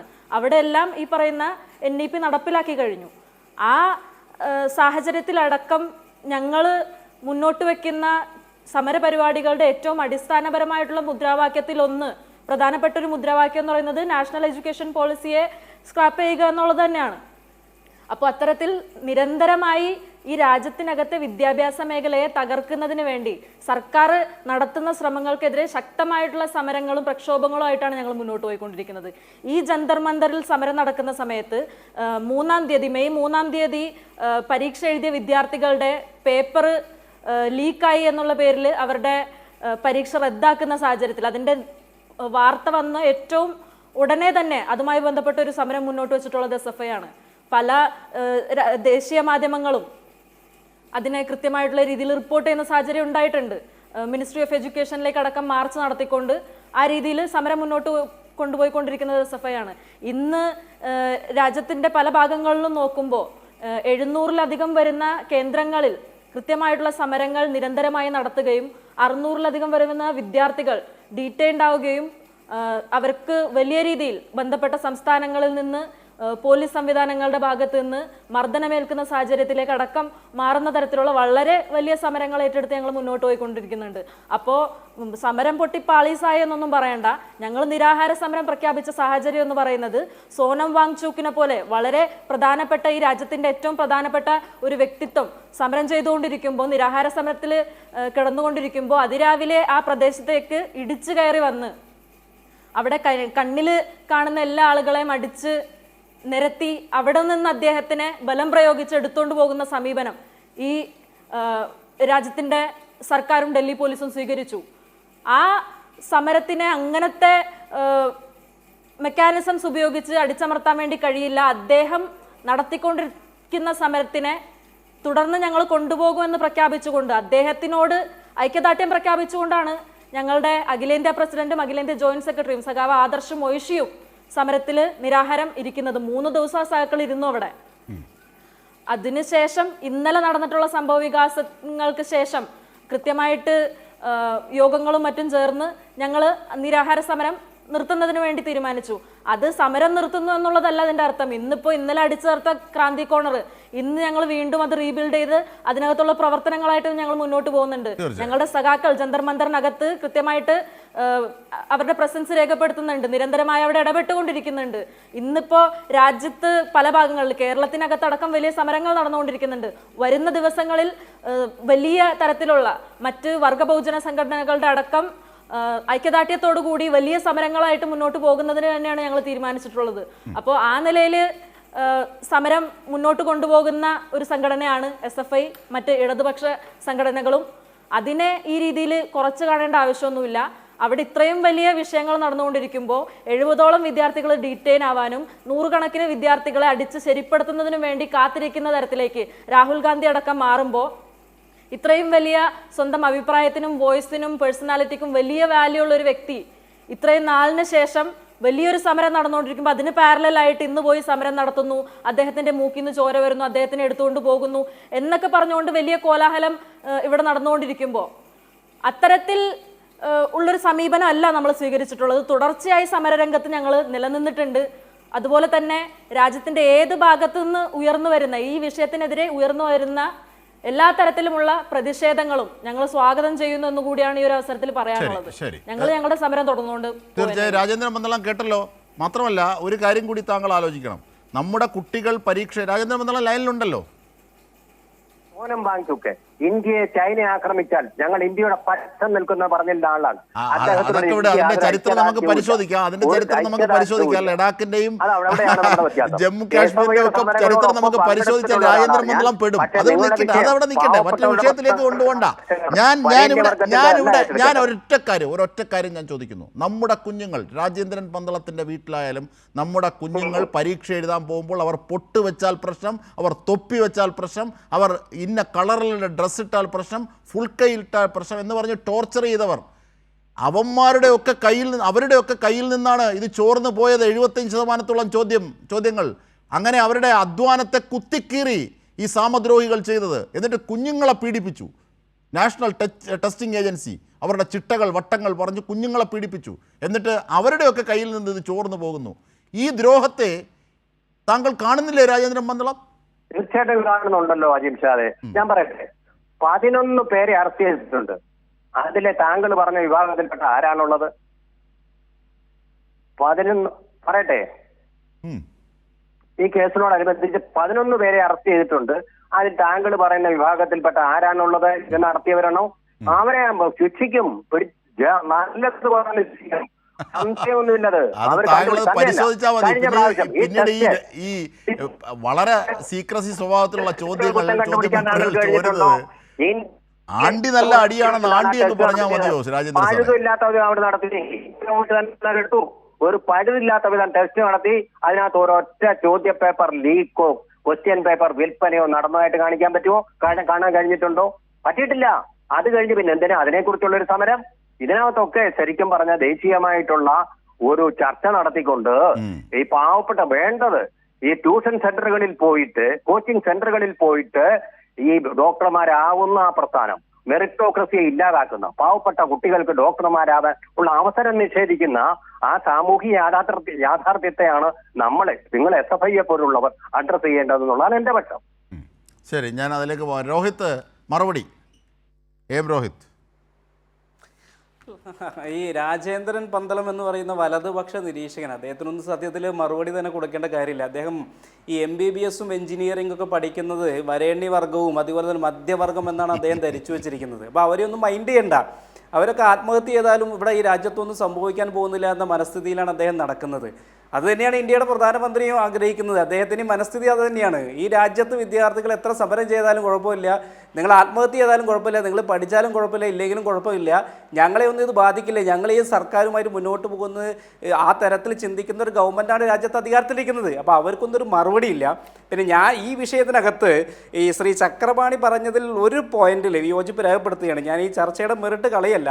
അദ്ദേഹം ഈ പ്രതിപക്ഷ പ്രവർത്തനത്തെ സംബന്ധിച്ചും രാഹുൽ ഗാന്ധി പ്രതിപക്ഷ നേതാവ് എന്ന നിലയ്ക്ക് പ്രവർത്തനം കുറച്ചും കൂടി ശക്തിപ്പെടുത്തണമെന്ന് പറയുമ്പോൾ അതൊരു തെറ്റായി അല്ലെങ്കിൽ ഒരു മിസ്ലീഡ് ചെയ്യുന്ന തരത്തിലുള്ള ഒരു ചർച്ചയായിട്ട് വഴിമാറും. കാരണം രാഹുൽ ഗാന്ധി രാജ്യത്തിൻ്റെ പ്രതിപക്ഷ നേതാവ് അല്ലാത്ത സമയത്താണ് ഈ രാജ്യത്തിൻ്റെ തൊഴിലില്ലായ്മ ഉൾപ്പെടെ രാജ്യത്തിലെ വർഗീയത ഉൾപ്പെടെയുള്ള വിഷയങ്ങൾ ഉന്നയിച്ചുകൊണ്ട് ഈ രാജ്യത്ത് 4000-ഓളം വരുന്ന കിലോമീറ്റർ അദ്ദേഹം കാൽനടയായി സഞ്ചരിച്ചത്. ഒരു കോൺഗ്രസ് നേതാവ് എന്ന നിലയ്ക്ക്, ഒരു ജനപ്രതി എന്ന നിലയ്ക്ക് ഈ രാജ്യം നിലനിൽക്കാൻ വേണ്ടി സഞ്ചരിച്ച ഒരാളാണ്. ഇന്ത്യ രാജ്യത്തെ സംഘപരിവാർ എവിടെയൊക്കെയാണോ അതിക്രമങ്ങളും അക്രമങ്ങളും രാജ്യത്ത് നടന്നിട്ടുള്ളത് അവിടെയൊക്കെ അതിശക്തമായി നിലപാട് സ്വീകരിക്കുകയും ഇടപെട്ട ആളും കൂടിയാണ് രാജ്യത്തിൻ്റെ ഇന്നത്തെ പ്രതിപക്ഷ നേതാവായ ശ്രീ രാഹുൽ ഗാന്ധി. ഇപ്പം മണിപ്പൂർ ഉൾപ്പെടെയുള്ള വിഷയങ്ങൾ, രാജ്യത്ത് മൈനോറിറ്റി ആക്രമിക്കപ്പെടുന്ന സമയത്ത്, ആൾക്കൂട്ട അക്രമങ്ങൾ ഉണ്ടായ സമയത്ത്, പൗരത്വ വിഷയവുമായി ബന്ധപ്പെട്ട സമയത്ത്, അതുപോലെ തന്നെ വഖഫ് വിഷയവുമായി ബന്ധപ്പെട്ട ഒക്കെ സമയത്തൊക്കെ ഈ രാജ്യത്തിന് വേണ്ടി നിലകൊണ്ട ഒരാളാണ് ഇന്നത്തെ രാജ്യത്തിൻ്റെ പ്രതിപക്ഷ നേതാവ് ശ്രീ രാഹുൽ ഗാന്ധി. അതേ നിലപാട് തന്നെ സ്വീകരിച്ചുകൊണ്ട് തന്നെയാണ് ഇന്നും ഡൽഹിയിൽ അദ്ദേഹം രക്തം ചീന്തിയിട്ടുള്ള സമരത്തിന് നേതൃത്വം കൊടുത്തിരിക്കുന്നത്. അപ്പോൾ മിസ്ലീഡ് ചെയ്യുന്ന തരത്തിൽ പ്രതിപക്ഷം ഒന്നുകൂടി സജീവമാകണം, അല്ലെങ്കിൽ രാഹുൽ ഗാന്ധി പ്രതിപക്ഷ നേതാവ് എന്ന നിലയിൽ അദ്ദേഹത്തിൻ്റെ ധർമ്മം നിർവഹിക്കണം എന്ന് പറയുമ്പോൾ അതിൽ ചെറിയൊരു വിയോജിപ്പ് ഈ ചർച്ചയുടെ ഭാഗമായിട്ട് നിലനിർത്തിക്കൊണ്ട് തന്നെ നാളെയും വലിയ സമരങ്ങൾക്ക് നേതൃത്വം കൊടുക്കാൻ വിദ്യാർത്ഥികളുടെ പ്രശ്നവും ഒക്കെ ആദ്യം ടാക്കിൾ ചെയ്യേണ്ടത്, ആദ്യം അത് ഏറ്റെടുത്ത് നടത്തേണ്ടത്, അല്ലെങ്കിൽ അതിൻ്റെ മുമ്പിൽ നിൽക്കേണ്ടത് ഈ പ്രതിപക്ഷമാണ്. അതിൽ ഏറ്റവും പ്രാമുഖ്യമുള്ള സ്വഭാവം കാട്ടേണ്ടത് രാഹുൽ ഗാന്ധിയും കോൺഗ്രസുമായിരുന്നു. അതെവിടെ എന്ന ചോദ്യമാണ് അദ്ദേഹം ക്രിയാത്മകമായി ഉദ്ദേശിച്ചത്. നിങ്ങളെ തകർക്കാനല്ല അദ്ദേഹം. അല്ല, നീറ്റ് വിഷയവുമായി ബന്ധപ്പെട്ട് നടക്കുന്ന ഒരു ചർച്ച എന്ന നിലയ്ക്ക് ഈ വിഷയം ഗൗരവമായിട്ട് ഉയർന്നു വന്ന ഘട്ടത്തിൽ തന്നെ കോൺഗ്രസ് ഒരു പാർട്ടി എന്ന നിലയ്ക്ക്, ഏത് പാർട്ടിക്കും ഒരു സമരത്തിൻ്റെ രീതി ഉണ്ടാവില്ല, ഒരു പാർട്ടി എന്ന നിലയ്ക്ക് അതിൻ്റേതായ രീതിയിൽ രാജ്യത്തുടനീളം ആയിരക്കണക്കിന് വരുന്ന വിദ്യാർത്ഥികൾ ഇപ്പോൾ കേരളത്തിലെ രാജ്ഭവനിലേക്ക് ഉൾപ്പെടെ വലിയ സമരങ്ങൾക്ക് കോൺഗ്രസ് നേതൃത്വം കൊടുത്തിട്ടുണ്ട്. സമാനമായ സ്ഥിതിയാണ് രാജ്യത്ത് ഉടനീളം. ഇപ്പോൾ നാളെ ഇന്ത്യ മുന്നണി യോഗം നടക്കുന്നുണ്ട്. ഇന്ത്യയിലെ പ്രതിപക്ഷ പാർട്ടികൾ, പ്രത്യേകിച്ച് ഇടതുപക്ഷം ഉൾപ്പെടെയുള്ള ആളുകൾ ഒരുമിച്ചിരിക്കും. ഇതൊരു കോമൺ കോസാണ്, അത് ഒരുമിച്ച് നിൽക്കേണ്ട ഘട്ടമാണ്. അത് രാജ്യത്ത് പാർലമെന്റിനകത്തും പുറത്തും വലിയ സമരങ്ങൾക്ക് ഒരുമിച്ച് തീർച്ചയായും അത്തരത്തിലൊരു സമരത്തിലേക്കാണ് പോകുന്നത്. അങ്ങനെ ഒരു വൈബിലേക്കാണ് ഒടുവിൽ കോൺഗ്രസും അല്ലെങ്കിൽ ഇന്ത്യ മുന്നണിയും ഒക്കെ കൂട്ടായി എത്തുന്നത് എന്നത് നല്ലത് തന്നെ, ശ്ലാഘനീയം തന്നെ. ചക്രപാണി, ചർച്ചയിലേക്ക് തിരികെ എത്തുമ്പോൾ ചുരുങ്ങിയ സമയം, അതായത് ഒറ്റ കാര്യം, നമുക്ക് ഈ സമരത്തെ താങ്കൾ നേരത്തെ സൂചിപ്പിച്ചതുപോലെ തീവ്രമായ പല വിധത്തിലുമുള്ള നറേഷനുകളെയൊക്കെ ഭേദിച്ച് ഭരണകൂടത്തിനെതിരായ ഒരു യോജിപ്പിൻ്റെ വലിയ സാധ്യത ദില്ലിയിൽ കാണുന്നു എന്നത് ഒന്ന്. രണ്ട്, ഈ പ്രബലവും പ്രമുഖവുമായ പാർട്ടികൾ ഒന്നുമല്ല യഥാർത്ഥത്തിൽ ഇത്തരത്തിൽ ഒറ്റപ്പെട്ട, അല്ലെങ്കിൽ രാജ്യത്തിൻ്റെ ഭൂപടങ്ങളിൽ അവിടെയും ഇവിടെയും ഒക്കെ ഉള്ളവർ വിചാരിച്ചാൽ പോലും ഈ രീതിയിലൊരു ആർജവമുണ്ടെങ്കിൽ ഏകീകരിച്ച് ഈ ഭരണകൂട ഭീകരതയെ, ഇത്തരത്തിൽ വർഗീയതയും ഇന്ത്യയുടെ സ്വഭാവത്തെയും കെടുത്തിക്കളയുന്നവർക്കെതിരെ ആഞ്ഞടിക്കാനാകും. ആ കരുത്തു കൂടിയാണ് ബോധ്യമാകുന്നത്. ഇങ്ങനെ പുതിയ ചില സമവാക്യങ്ങൾ കൂടി രാജ്യത്ത് രൂപപ്പെടുത്തുകയാണ്. അണ്ണാ ഹസാരയിലൊക്കെ നാം അത് കണ്ടത് മറ്റൊരു ദിശയിലാണ് എങ്കിൽ പോലും. ശ്രീ ചക്രപാണി,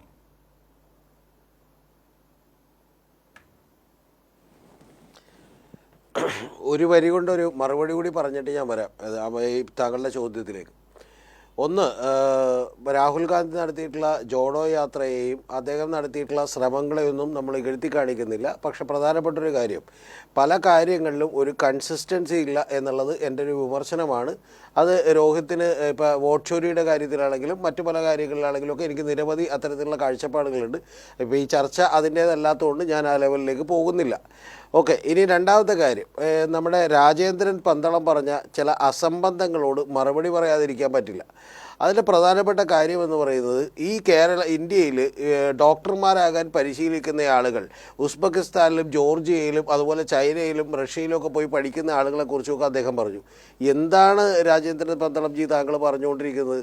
എല്ലാ ബഹുമാനത്തോടും കൂടി ഞാൻ ചോദിക്കുകയാണ്, ഈ നാട്ടിൽ അങ്ങനെയൊന്നും അല്ലാതെ ഇന്ത്യയിലെ മെറിറ്റ് സീറ്റുകളിൽ അഡ്മിഷൻ മേടിക്കാൻ വേണ്ടി കഷ്ടപ്പെട്ട് 2-3 കൊല്ലം പഠിച്ച് അവർ നീറ്റ് പരീക്ഷ എഴുതി അതിൽ റാങ്ക് മേടിക്കാൻ നിൽക്കുന്നവരെ ഒന്നടങ്കം താങ്കൾ അധിക്ഷേപിക്കുന്ന പരാമർശമാണ് നടത്തിയത്. എൻ്റെ സുഹൃത്തു കൂടി ആയതുകൊണ്ട് ഞാൻ താങ്കളോട് പറയുന്നത്, താങ്കൾ അതിൽ നിന്ന് അത് പിന്മാറണം, അല്ലെങ്കിൽ അത് പിൻവലിക്കണമെന്നാണ് എനിക്കിപ്പോൾ താങ്കളോട് പറയാനുള്ളത്. അല്ലെങ്കിൽ ഞാൻ വിചാരിക്കുന്ന ഒരു കാര്യം, താങ്കളെപ്പോലെയുള്ള ആളുകളെ നാഷണൽ ചാനലുകളിൽ കൂടി വിളിക്കട്ടെ എന്നുള്ളതാണ്. കാരണം അങ്ങനെ ഉണ്ടെങ്കിൽ ഈ BJPക്കെതിരെയുള്ള രോഷവും ഈ സമരവും ഒക്കെ കുറച്ചുകൂടി കടുക്കാൻ അത് ഗുണകരമാകും എന്നുള്ളതാണ് ഞാൻ വിചാരിക്കുന്നത്. ഇനി താങ്കൾ പറഞ്ഞ രണ്ടാമത്തെ കാര്യം, ഇപ്പോൾ അജിം ഷാദ് പറഞ്ഞ ചോദ്യത്തിലേക്ക് വന്നിട്ടുണ്ടെങ്കിൽ, തീർച്ചയായും അജിം ഷാദെ, ഇന്ത്യയിൽ കഴിഞ്ഞ തവണ നമ്മൾ 2024 ലോക്സഭാ തെരഞ്ഞെടുപ്പ് കൊടുത്ത് വളരെ ശ്രദ്ധാപൂർവം നോക്കിയിട്ടുണ്ടെങ്കിൽ, ആ ലോക്സഭാ തെരഞ്ഞെടുപ്പിൽ വളരെ കൃത്യമായിട്ടുള്ളൊരു പ്രതിപക്ഷം ഉണ്ടായിരുന്നില്ല. അബ്കി ബാർ 400 ബാർ, ഞങ്ങൾ ഇത്തവണ 400 കടക്കും എന്നൊക്കെ പറയുന്ന വലിയ ഒരുപക്ഷെ ഒരു പരിധിവരെ അഹങ്കാരത്തോടു കൂടിയാണ് BJP പ്രചരണത്തിലേക്ക് വന്നത്. അതിനു മുമ്പ് നമുക്കറിയാം അയോധ്യ രാമക്ഷേത്രം പൂർത്തീകരിക്കപ്പെട്ടു. അപ്പോൾ അതുകൊണ്ട് തന്നെ ഇന്ത്യ മുഴുവൻ അത്തരത്തിൽ ഭക്തിസാന്ദ്രമായിട്ടുള്ള ഒരു അന്തരീക്ഷം ഉണ്ടാവും. അതുകൊണ്ട് ഞങ്ങൾ വളരെ എളുപ്പത്തിൽ അങ്ങോട്ട് ജയിക്കും എന്നൊക്കെ വിചാരിച്ചു. അങ്ങനെയൊന്നും രാഷ്ട്രീയം കൃത്യമായി ആർക്കും മുമ്പിൽ കീഴടങ്ങി കൊടുക്കില്ല, ഒരു ഇന്ത്യൻ ജനതയ്ക്ക് കീഴടങ്ങി കൊടുക്കില്ല. ഇപ്പോൾ നമ്മൾ കാണുന്നൊരു കാര്യം, ഞാൻ വിചാരിക്കുന്ന ഇപ്പം ഏറ്റവും ആദ്യമേ തന്നെ എന്താണ്, ഈ കോക്രോച്ച് ജനതാ പാർട്ടി എന്ന് പറയുന്ന പാർട്ടി തന്നെ രൂപീകരിക്കപ്പെട്ടതിന് ശേഷം ആദ്യമായി ഉണ്ടായിട്ടുള്ള പ്രതിഷേധത്തിൽ നമ്പർ കുറവാണ് എന്ന് പറയുന്ന ഒരു കാര്യം ഉണ്ടായിരുന്നു. ഇപ്പം അതും മാറിക്കിട്ടിയില്ലേ? അതുകൊണ്ട് ഇതൊക്കെ എങ്ങനെയെങ്കിലും വളരെ സ്റ്റേബിളായി നിൽക്കും എന്നുള്ളതൊന്നും നമ്മൾ വിചാരിച്ച് കളയരുത്.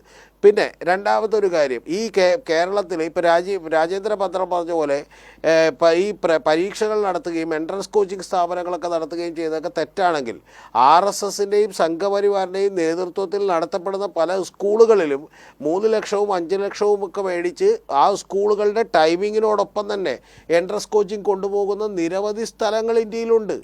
ആ ഇന്ത്യയിലുള്ളത് കൊണ്ട് എന്താണ് അവരൊക്കെ ചെയ്യുന്നത് തെറ്റാണെന്നെങ്കിൽ പറയണ്ടേ? അവരൊക്കെ ഇപ്പോൾ സ്റ്റാറ്റസ് കിട്ടാൻ വേണ്ടിയിട്ട് എഞ്ചിനീയറിംഗ് മെഡിസിൻ പഠിക്കുകയാണെന്ന് പറയട്ടെ. അപ്പോൾ ഇത്തരത്തിൽ നമ്മൾ വളരെ അസംബന്ധമായിട്ടുള്ള കാര്യങ്ങളൊന്നും ഏറ്റവും പ്രധാനപ്പെട്ട ഒരു കാര്യം അജിം ഷാദ് പറഞ്ഞതാണ്, ഇന്ത്യ മുഴുവൻ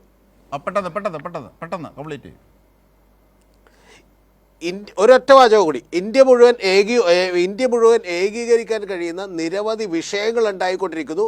അതിൻ്റെ പുറമെ വലിയൊരു സപ്പോർട്ട് ഉണ്ടായിക്കൊണ്ടിരിക്കുന്നു എന്നുള്ളത് വാസ്തവമായിട്ടുള്ളൊരു കാര്യമാണ്. തീർച്ചയായും അത്തരത്തിൽ ഒരു സപ്പോർട്ടിന് നിദാനമായ വലിയ ക്രൂരത ഭരണകൂടത്തിൻ്റെ ഭാഗത്തുണ്ടാകുന്നു എന്നുള്ളതാണ്. ഞാൻ നേരത്തെ സൂചിപ്പിച്ച പോലെ 1977 ശേഷം ഇന്ത്യ കണ്ടതുപോലെ ഒരു സമാന സ്വഭാവത്തിലേക്ക് വളരുന്ന വലിയൊരു സമരമുഖമായി ദില്ലി മാറുകയാണ്. അതുകൊണ്ട് തന്നെയാണ് മോദി അവിടെ അസ്വസ്ഥനാകുന്നത്. കൂടുതൽ കരുത്താർജിക്കുകയാണ് സമരക്കാർ. ഇനിയുള്ള ദിവസങ്ങളും നമുക്കത് നോക്കി തന്നെ കാണാം.